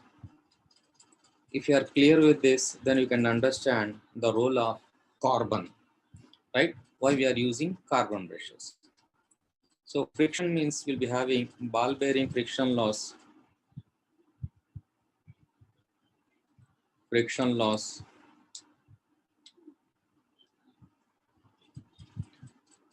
Next one is we are having brush frictional loss. Brush friction loss. Right? So I'll be explaining what are called as ball bearing frictional losses. After that, brush frictional loss. So what is a ball bearing? So a ball bearing, if you look into the construction, it consists of a stationary part. So this stationary part is fitted to that end covers. Fitted to this end covers. You can see. So this is a fixed part. It is connected to that end covers. It is a fixed part. End covers or side cover. And you'll be having a moving part. So it is a moving part. And through that moving part, the rotor shaft is brought out. So through this, the shaft is brought out. So in between the fixed part and moving parts, we'll be having balls. Balls, right? So now the thing is, whenever this shaft, if it is coming through this moving part, so whenever the shaft rotates, so the balls which are present in between will also rotate. The balls will also be rotated. But very unfortunately, if these balls are touching the fixed part, then what happened to the speed of the shaft? The speed of the shaft decreases. Why? Because the balls are touching the fixed parts. The speed decreases. Exchange of energy. The speed decreases. If you remember, P net is equal to torque into omega r. So omega r is 2 pi nr by 60. When the speed decreases, what happened to the net output mechanical power? Decreases. So who is trying to bring this mechanical energy from inside to outside means the shaft. So inside the mechanical energy will be more, but outside the mechanical energy will be less. Why? Because when the shaft is passing through the ball bearings, then obviously what happens when the balls are touching the fixed part, the speed is decreasing, the output mechanical power is also decreasing. Such a reduction in the output mechanical power due to the reduction in the speed when the balls are touching the fixed part, we call such loss as ball bearing frictional loss. Once again, so who is bringing that mechanical energy from inside to outside means the shaft. So when the shaft is coming out, so it is passing through ball bearings. So the ball bearings will consist of a fixed part and a movable part, and via the movable part, the shaft is coming out. So due to the internal mechanical energy, when the core is rotating, rotor core, shaft also rotate. When the shaft rotates, the balls also will try to rotate. When those balls are rotating, they touch the fixed part. When they are touching the fixed part, the speed of the shaft is getting reduced. So due to the reduction in the speed, the output mechanical power which depends on that speed will also decreases. Such a reduction in the output mechanical power due to the reduction in the speed, that loss we call it as ball bearing frictional loss. Why? Because due to the friction between the balls, obviously what happened to the speed decreases. When the speed is decreasing, the net output mechanical power is decreasing. What should be the role of the shaft to bring that internal mechanical power to outside? But very unfortunately, the shaft is failed to bring the same internal mechanical power to outside. Why? Because when as it is passing through the ball bearings, when the balls are rotating, they are touching the fixed part. As a result, the speed is getting reduced, the output mechanical power is also getting reduced, and hence the output mechanical power is less than the input and the internal mechanical power. Such loss we call it as ball bearing frictional loss. Is this point clear? Is this point clear? Raise the hands. Yes. Now the question comes, how to reduce this ball bearing frictional losses? Is it possible? Yes. How means I have to fill the gap here. I have to fill the gap here with oil films, oil lubrications, oil films. When I'm filling with oil films, the oil lubrications, so these oil films will provide a continuous lubrication such that the balls are not touching the fixed parts. When the balls are not touching the fixed parts, so there will not be much change in the speed. There will not be much change in the output mechanical power. Like this, we are able to reduce output mechanical power. That means we can reduce the losses using this oil films, right? So 2 points to be noted here. Point number one is what are ball bearing frictional losses. Tomorrow, if anyone questions you, what are ball bearing frictional losses? Then you have to say like this. So that input electrical power, what we are giving is converted into mechanical, and inside the rotor core will be rotating. But very unfortunately, it is not possible to place any mechanical load directly on the rotor core. That mechanical energy has to be brought out. So in order to bring that mechanical energy out, we are using a shaft. And that shaft is allowed to pass through a ball bearings. So a ball bearing constructional wise consists of a fixed part and a movable part. In between will be having balls. So that fixed part is connected to the side cover, and through that moving part, the bar and the shaft is brought out. Shaft is brought out. But whenever this shaft rotates due to that internal mechanical power, the balls will also rotate. When the balls are touching the fixed part, the output mechanical power will get reduced. Such a reduction in the output mechanical power due to the reduction in the speed when the balls are touching the fixed part, we call it as ball bearing frictional losses. Then how to reduce this ball bearing frictional losses? By using oil films, lubrication. So these lubrications will provide a continuous lubrications throughout. Then there is no much change in the speed, there is much change in the output mechanical power. Like that, we can reduce that ball bearing frictional losses. Is it clear? Is it clear? All of us? Right. So I'm trying to give a statement here. What is the statement? See.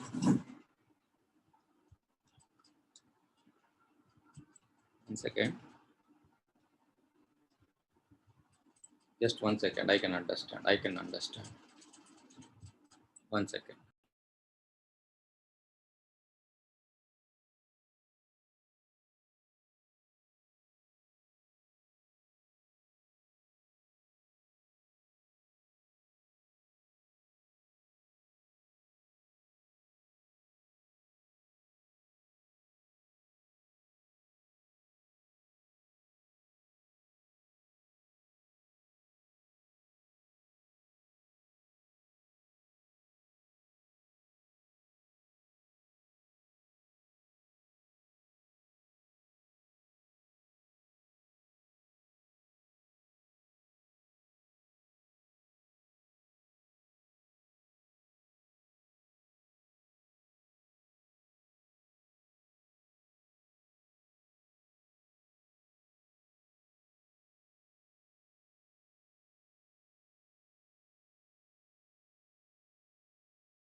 Right. Now I think it is clear. Now it is moving. Now please raise the hands. All of you raise the hands. If it is clear. Right. Done. So I think you understood what are called as ball bearing frictional losses. Then how to reduce this ball bearing frictional losses means by using oil film. So can I write a point here? Ball bearing frictional losses. Ball bearing frictional losses. Friction losses can be reduced. Can be reduced using oil films. These oil films provides continuous lubrication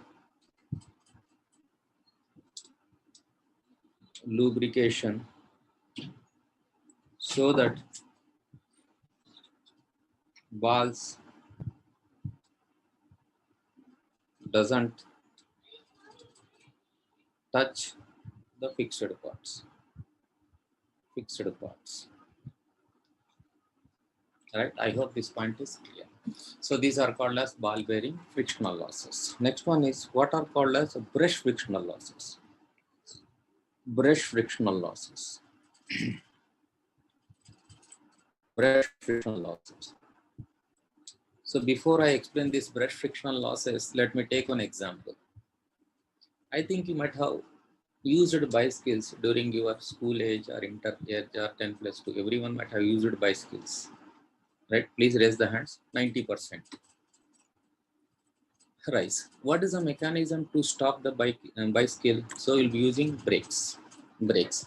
if you just observe that brake mechanism, so there will be a hard rubber, and if you are trying to press that hard rubber, due to the friction between that rim and hard rubber, then that cycle will stop. So because of the friction action, that cycle is going to be stopped. So here also in case of slip ring induction machine, one point I missed here. Why these machines are called as slip ring induction machine? Why the other machines are called gauge? See, we can see on the shaft, the slip rings are present. So by looking into this machine, you can see, oh, the slip rings are present on the shaft. The reason is the internal three-phase windings are brought out to add some external resistance. So this is a slip ring rotor. But whereas on the other rotor, there are no slip rings. That is the reason it is called as a slip ring. And why it is called as a wound rotor means you can see the three-phase windings are being wound on the rotor structure.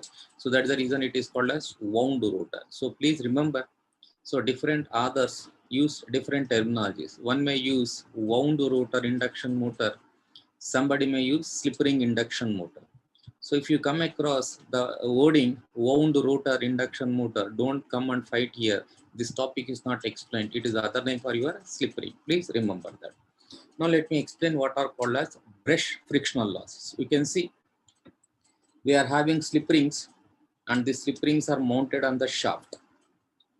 Now, in general, those brushes are being pressed gently on the slip rings. They are being pressed gently on the slip rings. So the brushes are being softly touched like this. But very unfortunately, if you are trying to leave some gap, then there will be some sparking. Now they are like gently pressed. When they are being gently pressed, so when they are being pressed, if these brushes are acting as a brakes, if the brushes are acting as a brakes to the slip rings, then what happened to the speed? The speed will get reduced. So whatever the reduction we have in speed because of the braking action of those slip rings on the braking action of the brushes on the slip rings, we call it as brush frictional losses. Once again, so who is producing the mechanical power inside means the core, rotor core. So that mechanical energy we are trying to bring out with the help of a shaft. Now on the shaft we are having three slip rings, and on the slip rings we are pressing three brushes. We are pressing three brushes. When these three brushes are acting as a brakes, then what happened to the speed of the shaft decreases. When the speed of the shaft decreases, what happened to the output mechanical power also decreases. Such a reduction in the output mechanical power due to the reduction in the speed, when the brushes are acting as a brakes to the rotating shaft, we call it as brush friction losses. Brush frictional losses. Is this point clear? Confirm me. Confirm me. Right. Now the question comes, how to reduce this brush frictional losses? How to reduce this brush frictional losses? Now you take the same cycle between that rim and rubber. If you put some oil, then even if you try to press hard, is there any mechanical braking applicable? No. Why? Because skidding nature will be there. Due to that skidding nature, if you even try to press hard, the cycle is not going to stop. Then you can hit somebody else. I hope this you might have observed sometimes, right? Please tell me. Raise the hands. So here also, if these brushes should not act as a brakes, means what I need to do means between these slip rings and these brushes, I need to put some oil. Oil I have to put something here. Oil I have to put. But if I put oil, then the machine always become oily. So I have to continuously pour oil. The machine will become oily. So to rule out that problem, I'm using carbon. So previously copper, I'm talking about carbon. So previously the problem is with copper. Why? Because it is a hard material which is acting as a brakes. So what is the replacement of a copper means carbon. Why carbon is? Carbon is a soft material with a self-lubrication property. With a self-lubrication property, even if I try to press hard, that carbon will not act as a brake. So it will only connect that resistance internal and external resistance in series. So like that, the role of a carbon in these machines are the Reason why we are using carbon material for the brushes means to reduce particularly brush frictional losses. Particularly brush frictional losses. Why? Because carbon is a soft material with a self lubrication property. Like this, we can reduce the brush frictional losses. Is this point clear? Confirm me. Confirm me. Right. So I'll write a note there. So brush frictional losses. So using I'll write using carbon brushes,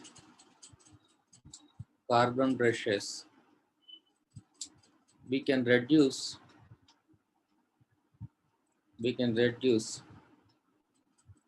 brush friction loss, as carbon is a soft material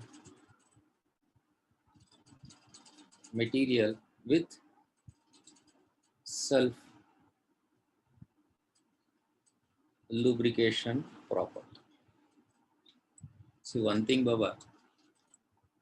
See, most of you may feel it is a theory, but remember, you are electrical engineer and you should know each and every point about motors. I tell you one thing, the fact, the truth. The coming era will be electrical engineers. It is true. It is true. Why? Because now everyone is looking for this and save environment. Why? Because we have pollution all over. The petrol prices are hiking like anything. Most of the cities 100 plus. So the alternative for all this is the usage of motor, right, for this drive purpose. That electric vehicle is going to replace for sure the all existing, the so-called as IC engines, which are work with petrol. So if anyone want to design a EV, then he or she should know the complete picture of a motor. So one has to go inside and he has to realize how it is rotating. Then only you can talk about controlling things. Then only you can talk about anything. If we just go for ooper, just outlines, then you will not have anything to learn. See, I tell you one thing, everything has to be simulated using this MATLAB or something else, Python or whatever it may be. So if you want to simulate something, first you should know everything about that machine, then only you can simulate. So each and every point what we are discussing is a must. Maybe theory. So this theory part will be finished by today. So from tomorrow we'll be discussing the working motor, working principle. After that working is over, then we can talk about the analysis part. See, I'll tell you the complete picture of this induction machine. First session, I can talk about 1/3. So this 1/3 will be majorly with the basic laws, the constructional details like stator, rotor, like this. The main things we'll be discussing. In this, the theory part is more, the numerical section is less. So asking questions from this is also less. But it doesn't mean that it is not important, unimportant. It is important. So here numericals will be less, objective questions will be less. Only the content is why this is, why this is. The objectives will be less in this. The second 1/3 is the working principle. So it is something like combination of theory and combination of numerical. So 50% theoretical question, 50% numerical questions from this working principle. The remaining 1/3 is completely analysis section. So we'll be having equations, we'll be having numericals, we'll be having objectives, we'll be having multiple questions. So the remaining part will be completely numerical section. You can see for the past 4-5 days, we don't find any much numerical. There is no formula at all. There is no equations at all. So we don't have any numericals. But remaining part, major will see numericals. I hope you understood. Please raise the hands. Right, done. See. So this is something about frictional losses, right? So there is one mechanical relation. So ball bearing losses are directly proportional to rotor speed. These brush frictional losses are directly proportional to square of the rotor speed. Now, recently in one of the interviews, this question was asked. I'm having a squirrel cage induction motor and I'm having a slip ring induction motor. Both are identical. But comparatively, in which case the efficiency will be more, means your answer should be your squirrel gauge. Why? Because in squirrel gauge, these brush frictional losses will not be there. Why? Because there are no brush concept. So which losses are completely absent in squirrel gauge means brush frictional losses are completely absent. As such, the efficiency will be slightly more in case of a squirrel gauge compared to your slip ring. So I'll write this. So the efficiency of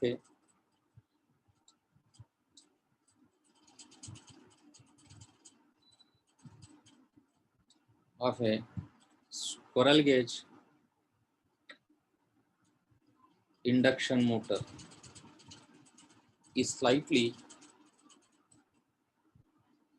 more than the efficiency of a slip ring induction motor, as brush friction loss is completely absent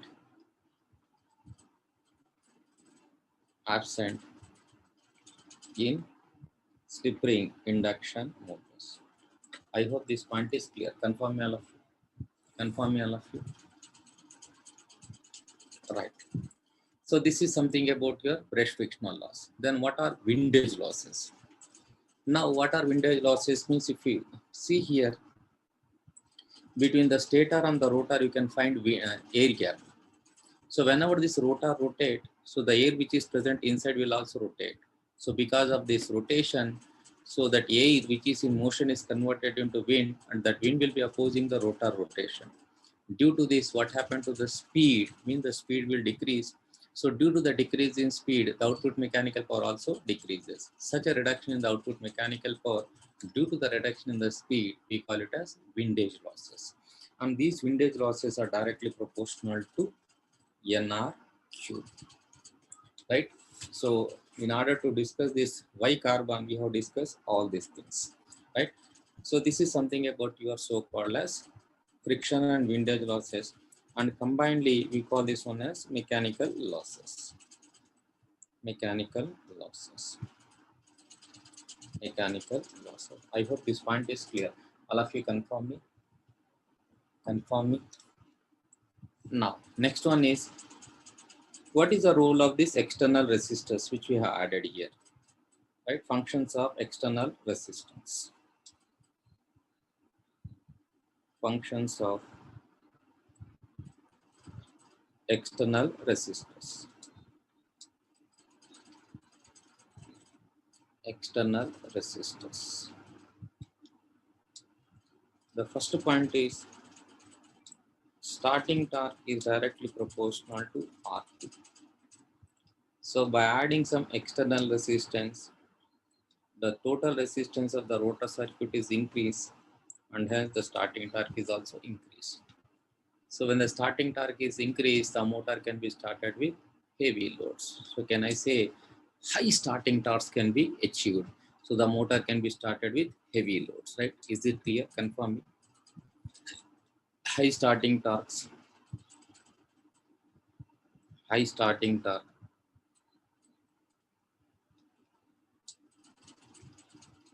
Motor can be started with heavy loads. Heavy loads. Second thing is starting current is directly proportional to V by R2 plus R external. So by adding resistance, we can decrease the starting current. That means we can eliminate the need of starters. So it acts as a starter. It acts as starters. See, one thing let me tell. So tomorrow's session will be very, very important. We are going to see the working principle. No textbook, whatever we have, We'll explain all those contents. So please try to attend. So we are going to see the working principle in detail. Please remember. So if I am correct, in your college, your teachers, some of the teachers, not maybe all teachers, they might have spent only some 10 to 15 minutes on working principle, but we'll be spending the total day tomorrow. So 2.5 to 3 hours is required to explain the working principle. See, please remember that. Third one is the power factor. Is R2 plus R external by Z2. We can improve the power factor. So this is something about your slip ring induction motor. So finally, let us go for some comparison before we conclude. Comparisons. Squirrel gauge induction motors and slip ring induction motor. The first and very important thing is squirrel gauge induction motor is simple in construction. Why? Because so we don't have any slip ring, the rotor terminals need not be brought out, so there is no need to connect to any external resistance. But whereas the slip ring induction motor construction is difficult. Why? Because the rotor terminals are supposed to be brought out, the slip ring, like that huge mess up will be there. Compared to squirrel gauge, the construction is difficult, right? Is it clear? Confirm me. First point. So here construction is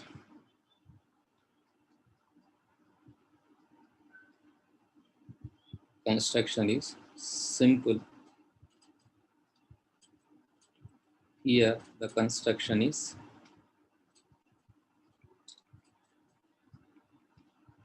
difficult, right? Second point is, you can see in case of squirrel gauge, the rotor doesn't carry any windings, right? As the rotor doesn't carry any winding, the stator and the rotor surface is very smooth. When the stator and the rotor surface is very smooth, we can have a smaller air gap. So in case of squirrel gauge, the air gap will be smaller air gap.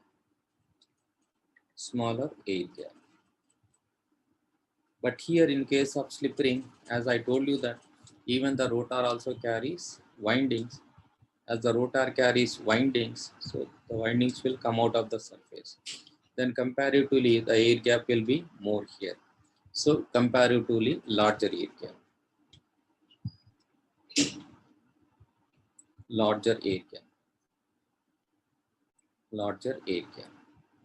So tomorrow if anyone questions or in which motor the air gap will be slightly more. So compared to squirrel gauge, in case of slip ring, the air gap will be slightly more. Is it clear? Confirm me, all of you. Is it clear? Right. Then you can see here, as air gap is very less, the reluctance will be less, the magnetizing current will be less. As air gap is small, reluctance will be less, magnetizing current will be less, power factors will be more. So here, smaller air gap,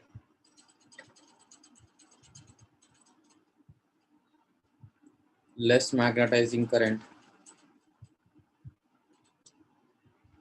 and hence good power factors. So here, slightly larger air gap,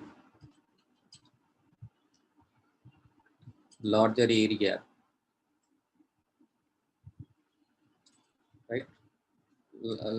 More magnetizing current,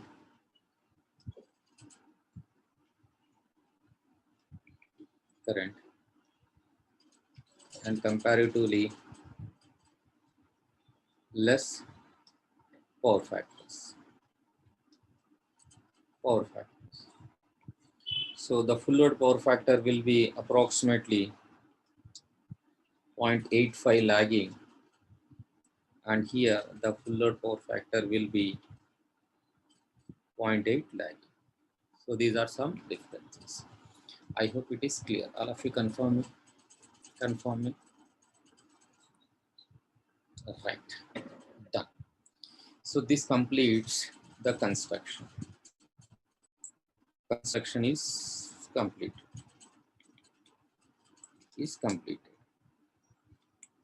Right. So let me reveal what are the things we have discussed. After that, we go for the working principle. See, if anyone questions you as of now, till this time, till today, what is that you have learned in induction? Then you can say, you can tell, we learned something about the basic laws which are required for motoring and generation, starting with what are called as Faraday's law. So in that Faraday's law, we have seen what are called as magnetic flux linkages, the changes, the flux cutting, the Faraday's law. Like that, we have seen all the Faraday's law concepts. After that, Fleming's right-hand rule to know the direction of induced EMF, Lorentz law, motor law. What is that? A current carrying conductor placed under magnetic field will experience as a force. Similarly, left-hand rule, then Lenz's law. So basic laws. In brief, we have discussed. After that, we have seen the concept of rotating magnetic field. First, you might have learned what is called as the rotating magnetic field. That means you take a magnet, you rotate that magnet, then you can see a rotating. Like that, the problems. Then after that, we have seen how to produce a rotating magnetic field with a stationary core and stationary winding with respect to three phase, with respect to M phase, with respect to two phase, the conditions, the proof, the conditions to reverse, like that, all stuff with respect to RMF is over. After that, we have seen induction machines, basically a rotating machine, like that. After that, we have seen the construction of stator. In that, we have learned the concept of pole formation. In that, the main conditions to produce a torque, the pole should be same, the relative speed should be zero. Like concept of slots, the different types of slots, the windings, like rotor construction, different types of rotor comparison, like that, everything we have completed with respect to construction. So if anyone questions you tomorrow, Are Baba, can you please explain the basic constructional details of an induction machine? Means yes. Is it clear? All of you confirm me? Is it clear? Confirm me. Right. So the next concept will be working principle. So working principle. So working principle. So this is a very, very important concept. So after this working principle is over, one has to give me the answers on which principle this induction motor works, how the relative speed between the stator and the rotor magnetic fields are zero, then what is the relative speed of the stator field with respect to rotor, with respect to, like that, many things are there we are supposed to answer. And you have to tell me the mechanism from when we are giving a three-phase supply to the stator till the moment the rotor rotates, what is the steps happening, the three-phase windings, three-phase current, the mechanism you have to tell me. So if one is imagining what is happening, well, he has to imagine, oh, because of this the rotor is rotating, like that you have to tell me, right? As this is a new topic, I cannot continue today, so we'll discuss this tomorrow. Is it okay for you? All of you confirm me. Right, done. Why? Because I cannot continue this. But the class is not over, right? We'll be spending time on the doubt discussion, right? Just give me 1 minute. I'll bring that earphones.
Right.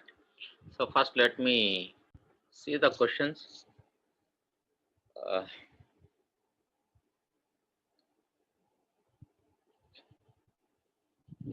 who is this Murli Krishna Tinmar sir? So it is not a BJP party. See, Baba, see, this is our educational platform. So let us not talk all the things, right? The BJP party's elections, all celebration. So if you try to give such quotations, such things, anonymous attendee, so that is not fair. Someone, some festival or something they might have celebrated, because of that they are firing the crackers. So there is no need to write whatever you feel. Please, anonymous attendee, don't write such things, don't post such things. It is purely education. Let us talk only education. Please remember that. Okay, sir, Imtiaz Basha. Today stop at 8:30 from morning onwards. We had a class. Okay, no problem. I'll stop. Already has stopped.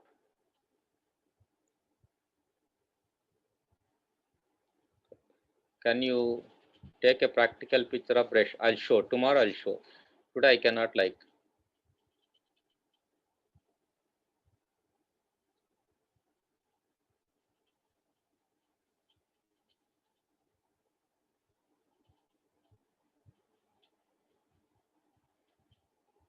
Say you are not told the bars in details. Not required. They are rotor bars. That's all. Sir, in squirrel cage, once the machine gives a good torque, after some time we disconnect external resistance. Yes, of course. So that resistance is only for starting purpose. Why? Because once the motor starts picking up, then the motor will have its own high torque. So there is no need to have any external resistance. Please remember that external resistance we don't keep permanently. It is only for starting.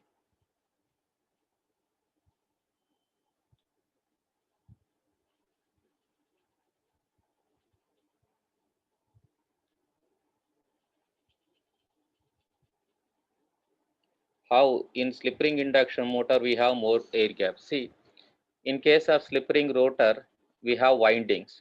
So those windings will be coming over the surface. Because of the surface, we need to maintain some larger, comparatively a larger air gap. Why? Because no section of the winding is coming on the surface in case of squirrel gauge. So in case of slip ring, the windings will be coming out. So that's the reason we need to maintain some larger air gap.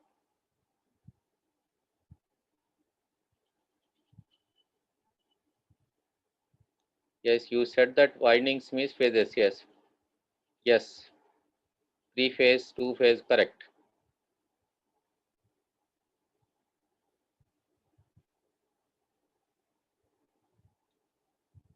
So the efficiency of a squirrel gauge is more. Why? Because the brush frictional losses are comparatively less here.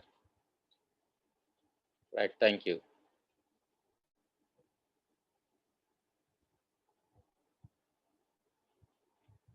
Brushes means one is a rotating part. So the slip ring is rotating, and from the rotating we need to collect the current.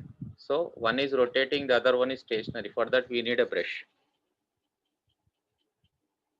Can we use crane, slip ring in cranes? Yes. Right. Anyhow, this is clear. Now we'll go for this participant raising hands. Right. So I'll come back to you. So this will be fine.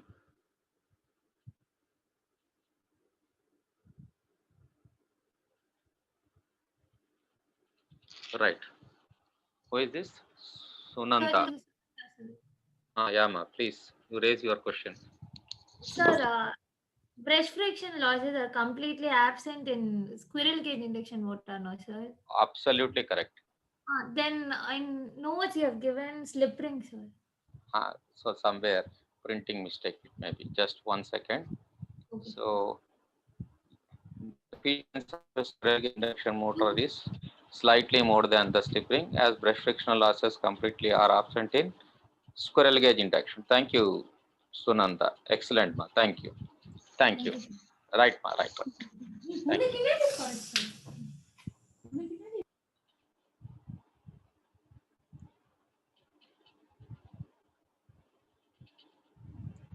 Right. Next, Saumya Naga Raj. Sir, can you hear me, sir? I can hear you. Please. Sir, can you explain about shaft and belt again, sir? I had network issues during that time. Definitely, I'll explain. See, I'm having a motor here, okay, and I'm having a pulley here. So, what is the role of this motor means to give mechanical energy, correct? Yes, sir. So that mechanical energy, if I want to transfer to say some 4 to 5 meters long. So how to transfer that mechanical energy? You may say that using the shaft we can transfer, correct? But if you transfer that mechanical energy using the shaft, then because of this centrifugal forces, the machine may get damaged. So for that, what I'll do means, say you want to rotate this, right? So from here, I'll put one pulley here and I'll put one pulley here and I'll use a belt here, belt drive. So whenever this motor rotates, this belt will also rotate and that will make this part to rotate. So we are transferring that mechanical energy using the belt drives or using the shafts. Can you please tell me? Yes, sir. Right? You understood the meaning of belt drives now? Yes, sir. I totally understood that, sir. Now you just go to any power plant or anywhere, then you can see the transfer of mechanical energy to a longer distance is done with the help of this belt drives, not with the help of the shafts. Is it clear? Yes, sir. Thank you, sir. Right, ma, right.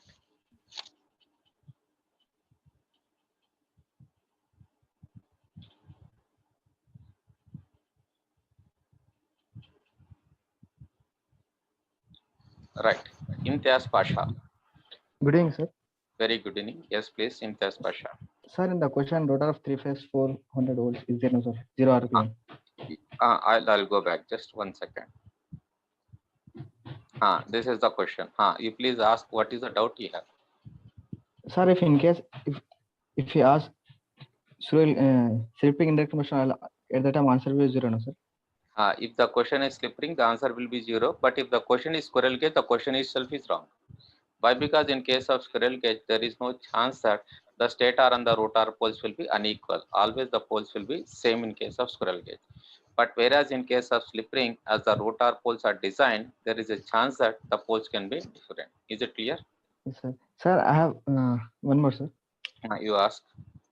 Sir, in case of the squirrel cage motor, we can't for the increment of the resistance, we can use the no. In case of squirrel gauge, so we don't have the provision of adding resistance to improve the starting torque. Yes, sir. I understand. In another case, if we increase the thickness of the lamination, we can increase this, no, sir? No. If the resistance of the rotor bar is increased, then the starting characteristics can be increased. But obviously, what happened? Running characteristics will be poor, right? See, whatever that insulation you are talking about, it is inside the core. They are called as eddy currents, but I'm talking about the currents which are flowing in the conductors. So it is nowhere related with your induced current inside the core. So those currents are resistance is increased by adding laminations inside. But this is a current which is flowing inside the conductor. You cannot correlate both. Imtiaz Pasha. Understood? Sir. Okay, sir. Sir. Hmm. Sir, can we say for the rotor skew means the length of the bar will increase at the time? That I'll tell, don't worry. So that is the topic is not at all discussed. We'll discuss separately the role of skewed rotor stars. Okay? Okay, sir. I'll explain that. Okay. Okay. Thank you.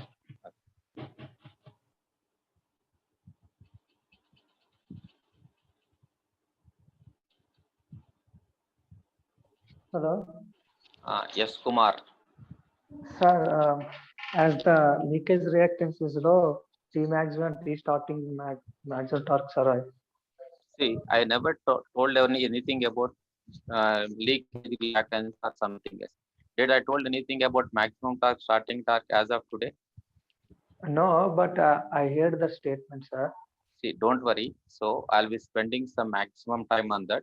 So if you want the answer as of now, if the leakages are less, then definitely the starting torque and the maximum torque will be more. Why? Because when the leakages are less, obviously the power factor of that circuit will be more. When the power factor is more, the active power VI cos phi that active power will be more, the torque which depends on the active power is also more. As of now, you remember, but the detailed discussion will have in the coming classes. Kumar, is it clear? Sir, actually, the active power of the machine is always constant. I think it's not depends. Pardon? Sir, the active power of the machine is not constant, sir. See, the active power is not constant. It depends upon the load. Yes, sir. So your load is constant, but only the leakage reactance based on the leakage resistance. Yeah. Yeah, based on the leakage reactance, the leakage reactance depends upon the rotor frequencies. The rotor frequencies are not same. The rotor frequencies are equal to supply frequency at starting. That's the reason the reactance is there. The speed of the rotor is depends upon the load. So leakage reactance almost depends upon the load. See, don't confuse yourself. The leakage reactance of the rotor depends upon the rotor frequency. The rotor frequency depends upon the speed. The speed Yes, is sir. 0. The rotor frequencies are supply. The reactance will be very high. So at starting, the rotor power factor will be very, very poor. That's the reason the starting torque is less.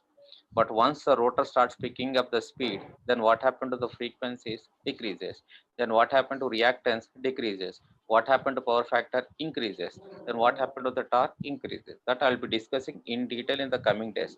For your Okay. question, I'm just giving a highlight as of now. So Sir, okay. that topic I have not discussed yet. Once I finish the topic, you get a more clarity on that.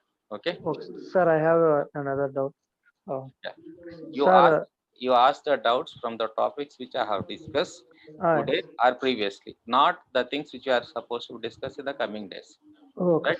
You may be clever, you may know the things, but Not that, sir. Just sir, today class in the today class in slip ring index motor, once you shared the statement, sir.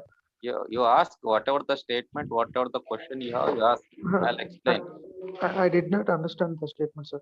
This Which type statement? of rotor can't respond automatically to the changes in starter force, as the Correct. rotor force are fixed. So here in case of slip ring, the rotor poles are designed or they are induced. Their design, sir. So initially, say you are designing for 4 pole. Okay. Okay, sir. Stator is also designed for how many poles? 4 poles to rotate. Yeah. Now by changing the end connections in the stator, you are changing the stator poles from 4 to 2. Okay. Then what about the rotor poles? They will also change or they remain same? They remain same. Yeah. If you want to change, then you have to change it manually, like you are changing in the stator. That is my statement. In case of squirrel cage, those poles will be changed. Okay, sir. Sir, in next statement, the rotor carries winding. The rotor can be wound for any number of phases other than one. Yeah. But sir, that statement, can you explain, sir? I did not understand. See, with one phase, is it possible to produce a rotating poles? No, sir. Right. So minimum how many phases are required? Minimum 2. 2. So that is the reason minimum phases required on the rotor should be how many? Okay, so to rotate the rotor flux at synchronous speed, Why? Because it is the interaction between the two fields, right? When the stator poles are rotating with ns speed, so with what speed the rotor pole should also rotate for interaction. The relative speed should be 0. Then what should be the speed of the rotor pole also ns? Then how many minimum phases are required? more than one. More than one. Minimum is 2, right? Sir, in that case, in squirrel cage also, if only there is 2 copper bars in the rotor, it will not rotate. See, I told you that it based on the number of phases, right? So as the rotor also required 2 phases there, accordingly we need to design the slots there. Understood? I understand, sir. But in squirrel cage, we have one statement, sir. Number of copper bars under the pole are called as the number of phases. Yes. So in under the pole, if you have only one copper bar, it is one phase. So in that case, the squirrel cage will not rotate. It rotate. Why? Because the phases should be 2. Sir? The number of minimum phases should be 2. So at that case, it will not rotate. See, these statements are common to all. It is not particularly to one machine. Okay, please remember that.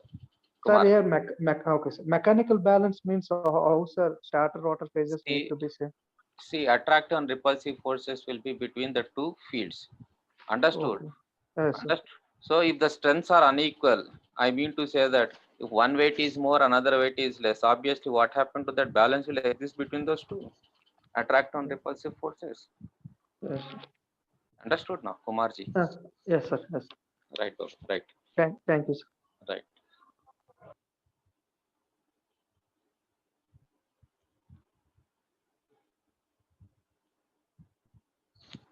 Yes, Pranay. Sir, good evening, sir. Good evening, Pranay. Yeah, Pranay. Sir, due to internet issue, I had lost the information in the friction losses concept, sir. Yeah. Sir, can you please repeat once again that concept, sir? Friction losses means we are having bearing and brush frictional losses, right? Yes, sir. So which is rotating inside the machine? Rotor. Rotor, yes. That mechanical energy has to be brought out. Yes, sir. So who is bringing that mechanical energy out? The shaft. Shaft, yes, sir. And the shaft is passed through a ball bearing, right? So Yes, sir. the ball bearing consists of a fixed part which is connected to end covers, a rotating part through which the shaft is brought out, correct? Yes, sir. So whenever the shaft rotates, what happened to balls also rotates. But very Yes, unfortunately, if they touch the fixed part, what happened to the speed, reduces. output power? Reduces, sir. But actually, there will be the small balls are in between the two parts, no, sir. Sometimes you might have seen this when you are driving a cycle. If Yes, sir. Yes. if the grease between that balls is gone, then you can see even if you are riding hard, the speed will not be that much. Why? Because most of your energy is wasted there only. Understood?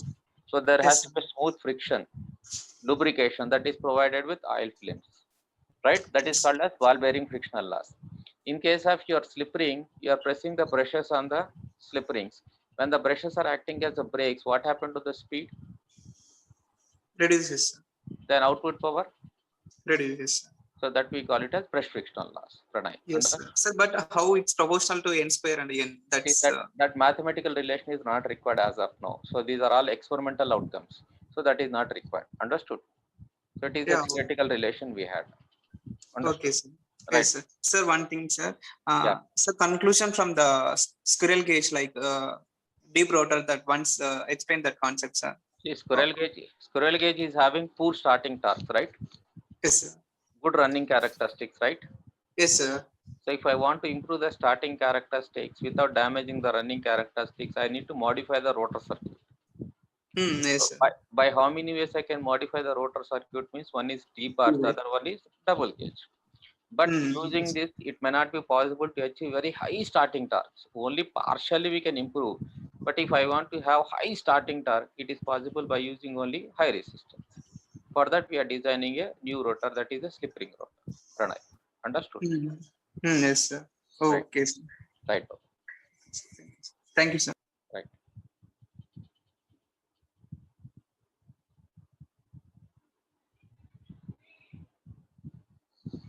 Right. Adapa Pavan Kumar.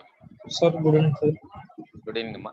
Sir, will eddy currents flow in this rotor cage, sir? Squirrel cage rotor? Everywhere eddy current will flow. In cage rotor also eddy currents are there. In the slip ring rotor also eddy currents are there.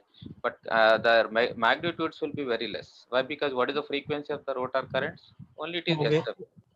The Okay, frequency, sir. so the values will be comparatively less. So that is the reason there is no need to much worry about the eddy currents of the rotor during running. Understood? Okay, sir. Okay, sir. Sir, now Right. one more. How is that shaft is insulated from rotor? How is that? How is shaft is insulated from rotor? So it is not shaft is inserted. The core is manufactured on the shaft. So it is something like molded. So it is everything is one set. So it is not inserted. On the shaft will place that core, rotor core. Understood? Sir, actually, what a doubt means if we touch the rotor while it is running, but if we touch the shaft while it is running, we will not get any shock, no, sir. No. So there will be complete. I'll show the pictures tomorrow so you can see how the things are being done.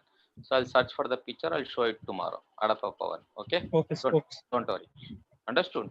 Why? Okay, Because so where the current will generally flow, current will flow only in windings, right? Yes, sir. winding and core, they are insulated. Yes, That sir. means Yes, there sir. is a complete insulation between core and the current carrying conductors. Remember that. Okay, sir. So whatever the current that flows due to that eddy currents will flow only inside. They will not come out. Right? I'll show that. Don't worry. Okay. Okay, sir. Right.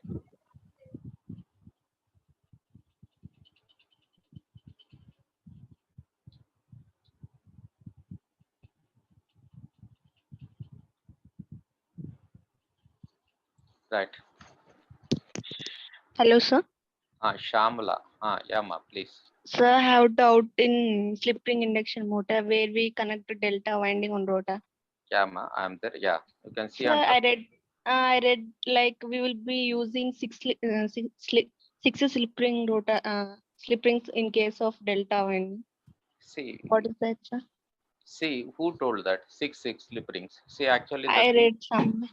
it is not like somewhere. See, the thing is, so we are going to see in the coming days the torque is directly proportional to V square. Okay. Hmm. Say if the windings are connected in star, say, then what is the voltage per phase? It is V by root 3. Okay.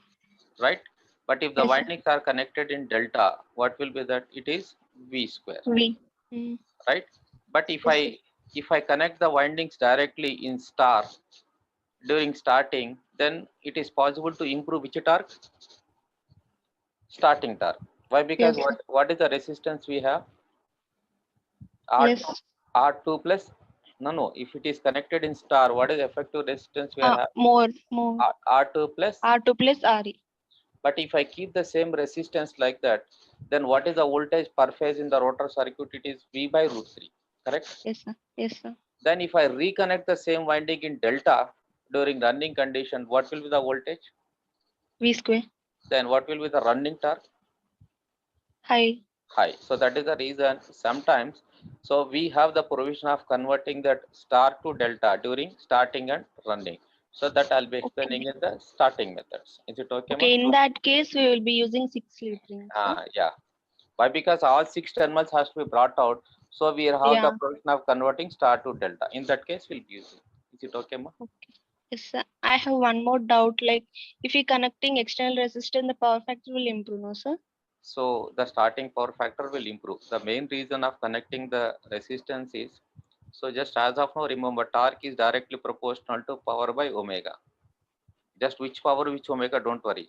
So this power is equal to VI cos phi, Okay. right?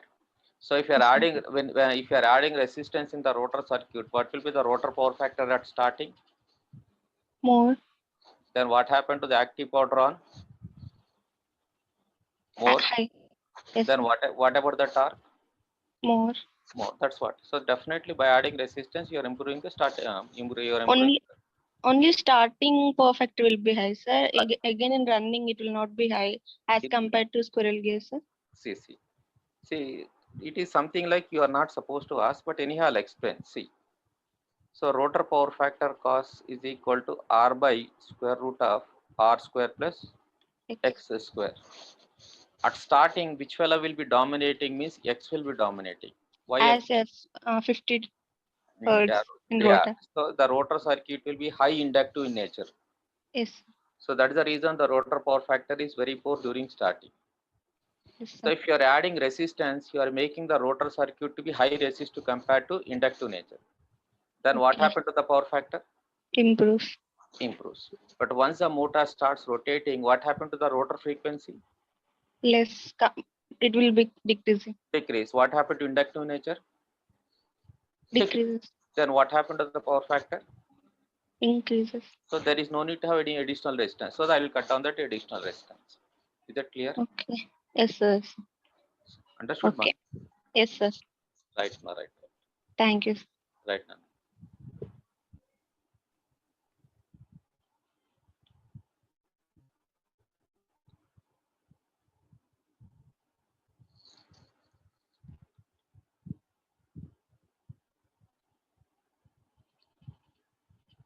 No one is raising the hands.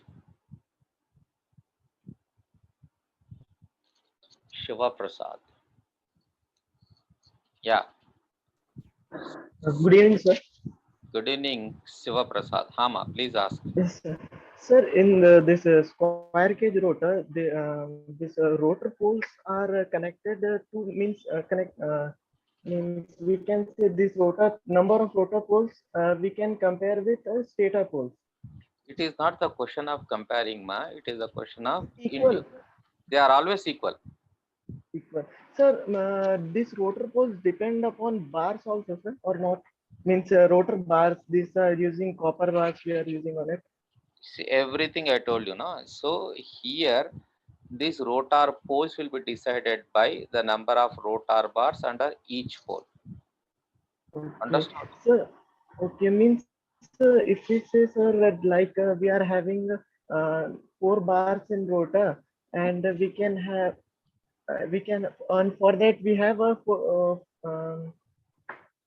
okay, we have two poles on rotor, and stator also we have two poles, and later on by changing end connection we increased two poles to four poles. Then how this rotor poles will be increased? Sir? Why? Because the number of conductors in each pole will be reduced. So that is what I have shown here. So here, that is what I have shown. So here in this case, altogether how many bars are present? Altogether how many bars are present? All bars. How many bars are present? Eight bar.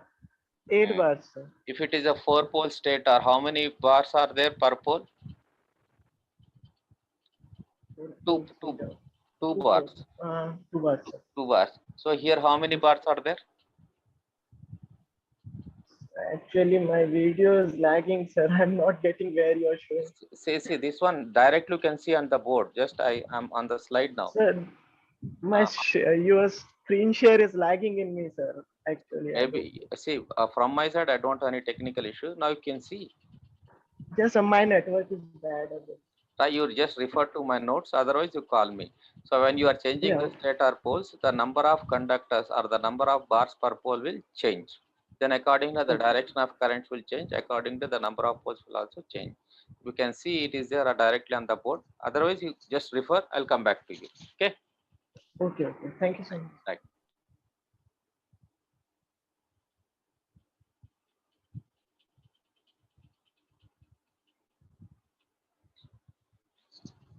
Yes.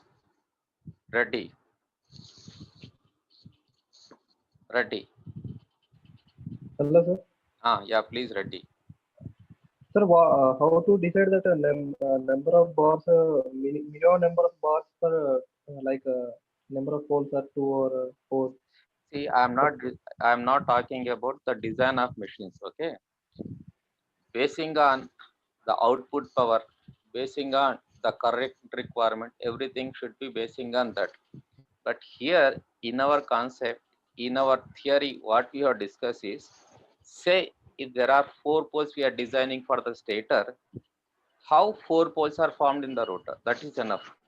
It doesn't mean that for 4 poles how many conductors are required. Means, for example, say if I'm having a 5 HP motor, then the amount of current which has to pass through, that should be something. Accordingly we have to design.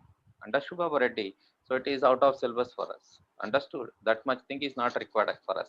Our concept is only if it is 4 poles how they are formed. Understood? Charan Reddy.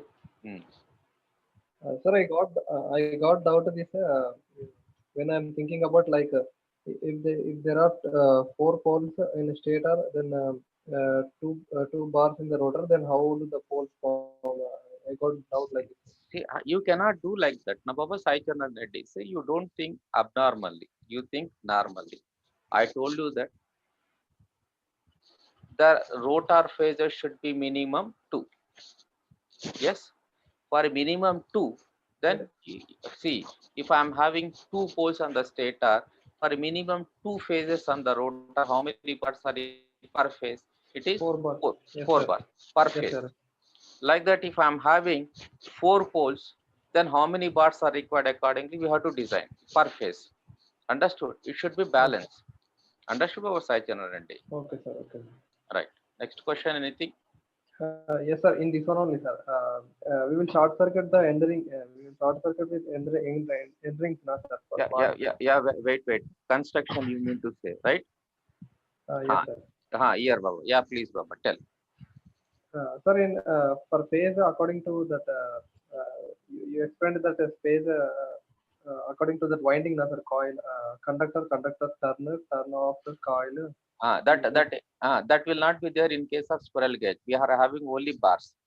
So no concept of windings in case of squirrel gauge. What is your question, Baba? Sai Charan Reddy. Sir, phase means that all those come now, sir. Phase means then how do we conclude that these are 2 phases or 4 phases? See, I told you that is the thing. See, in case of squirrel gauge induction motor, literally, practically, we don't have any phases. But only for on paper calculation, there is one thumb rule, one formula given to calculate the number of phases. So on what basis we have analyzed like this? Like this. It is only a on paper calculation. Tomorrow in interviews, if anyone questions, how to calculate the number of rotor phases, you have to say, sir, I'm sorry to say.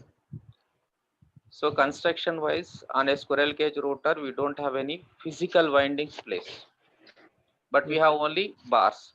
But using a simple relation, I can just imagine how many phases will be there on the rotor. Like that, you have to answer to the question. Sai Charan Reddy. Is it clear? Okay, sir. Okay, sir. Okay, sir. Right. Sir, here somewhere you explained about this only, sir. Number of these are automatically they will form. You explained something poles. about this. Automatically formed poles. Yes, sir. Can you please open that, sir? Yeah, you can see on the board. You made a stator and rotor, and you said like that 3 coils. So you took 3 coils, and you told that 4 in stator and 2 in rotor. Hey, Baba, which one, Ray? You can see on the board the same thing or different thing? No, sir. No, sir. I think down, sir. This one? No, sir. Somewhat down. This one? Below this, sir. Below this. This one? Yes, sir. Yeah, please ask. Below this one, sir. Next to this. This one? No.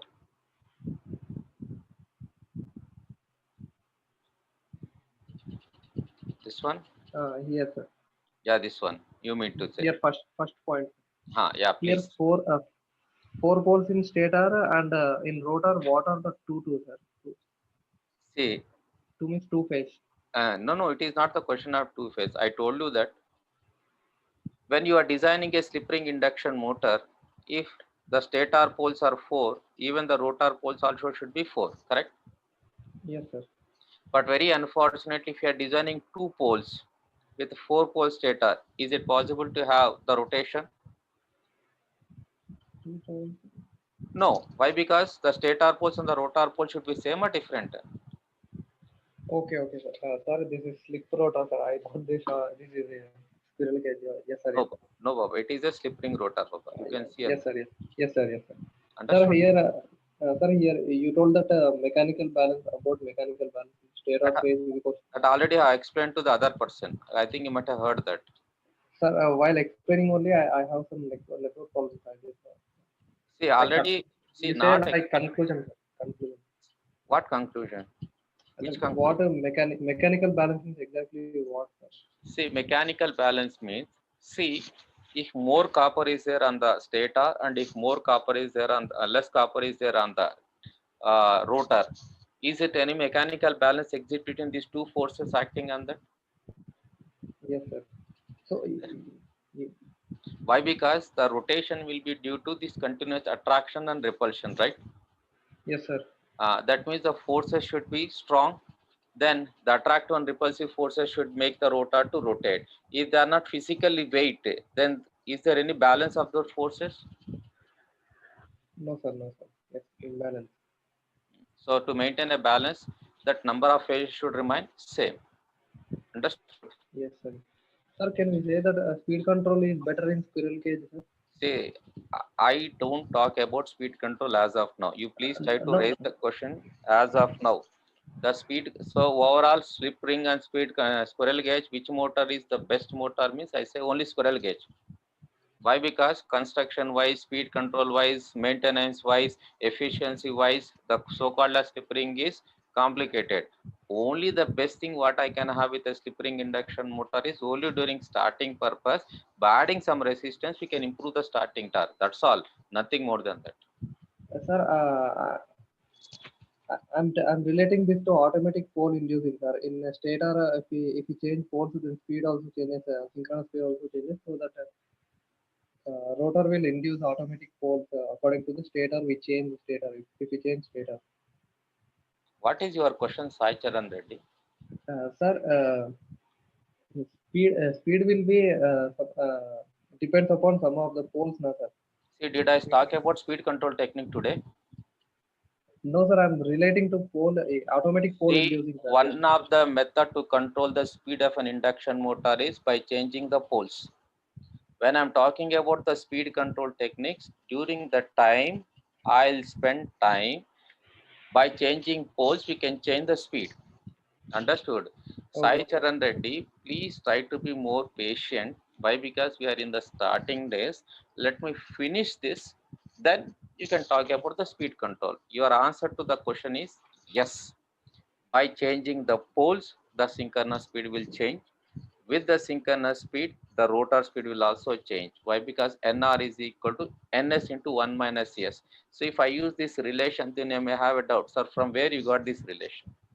So without talking that, I cannot talk this. Sai Charan Reddy. Is it clear? Sir. Okay, sir. So let me finish that theory. Let me finish that concept.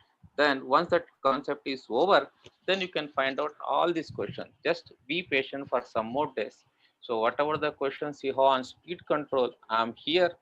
I'm there to rectify, to solve, and to tell. So you'll get the answers for all the things. Is it okay? Okay, sir. Right? Don't worry. Be wait for some more days. You'll get the answer for that. Okay? Right. Okay. Right. Right. I'll stop for today. All right. Right.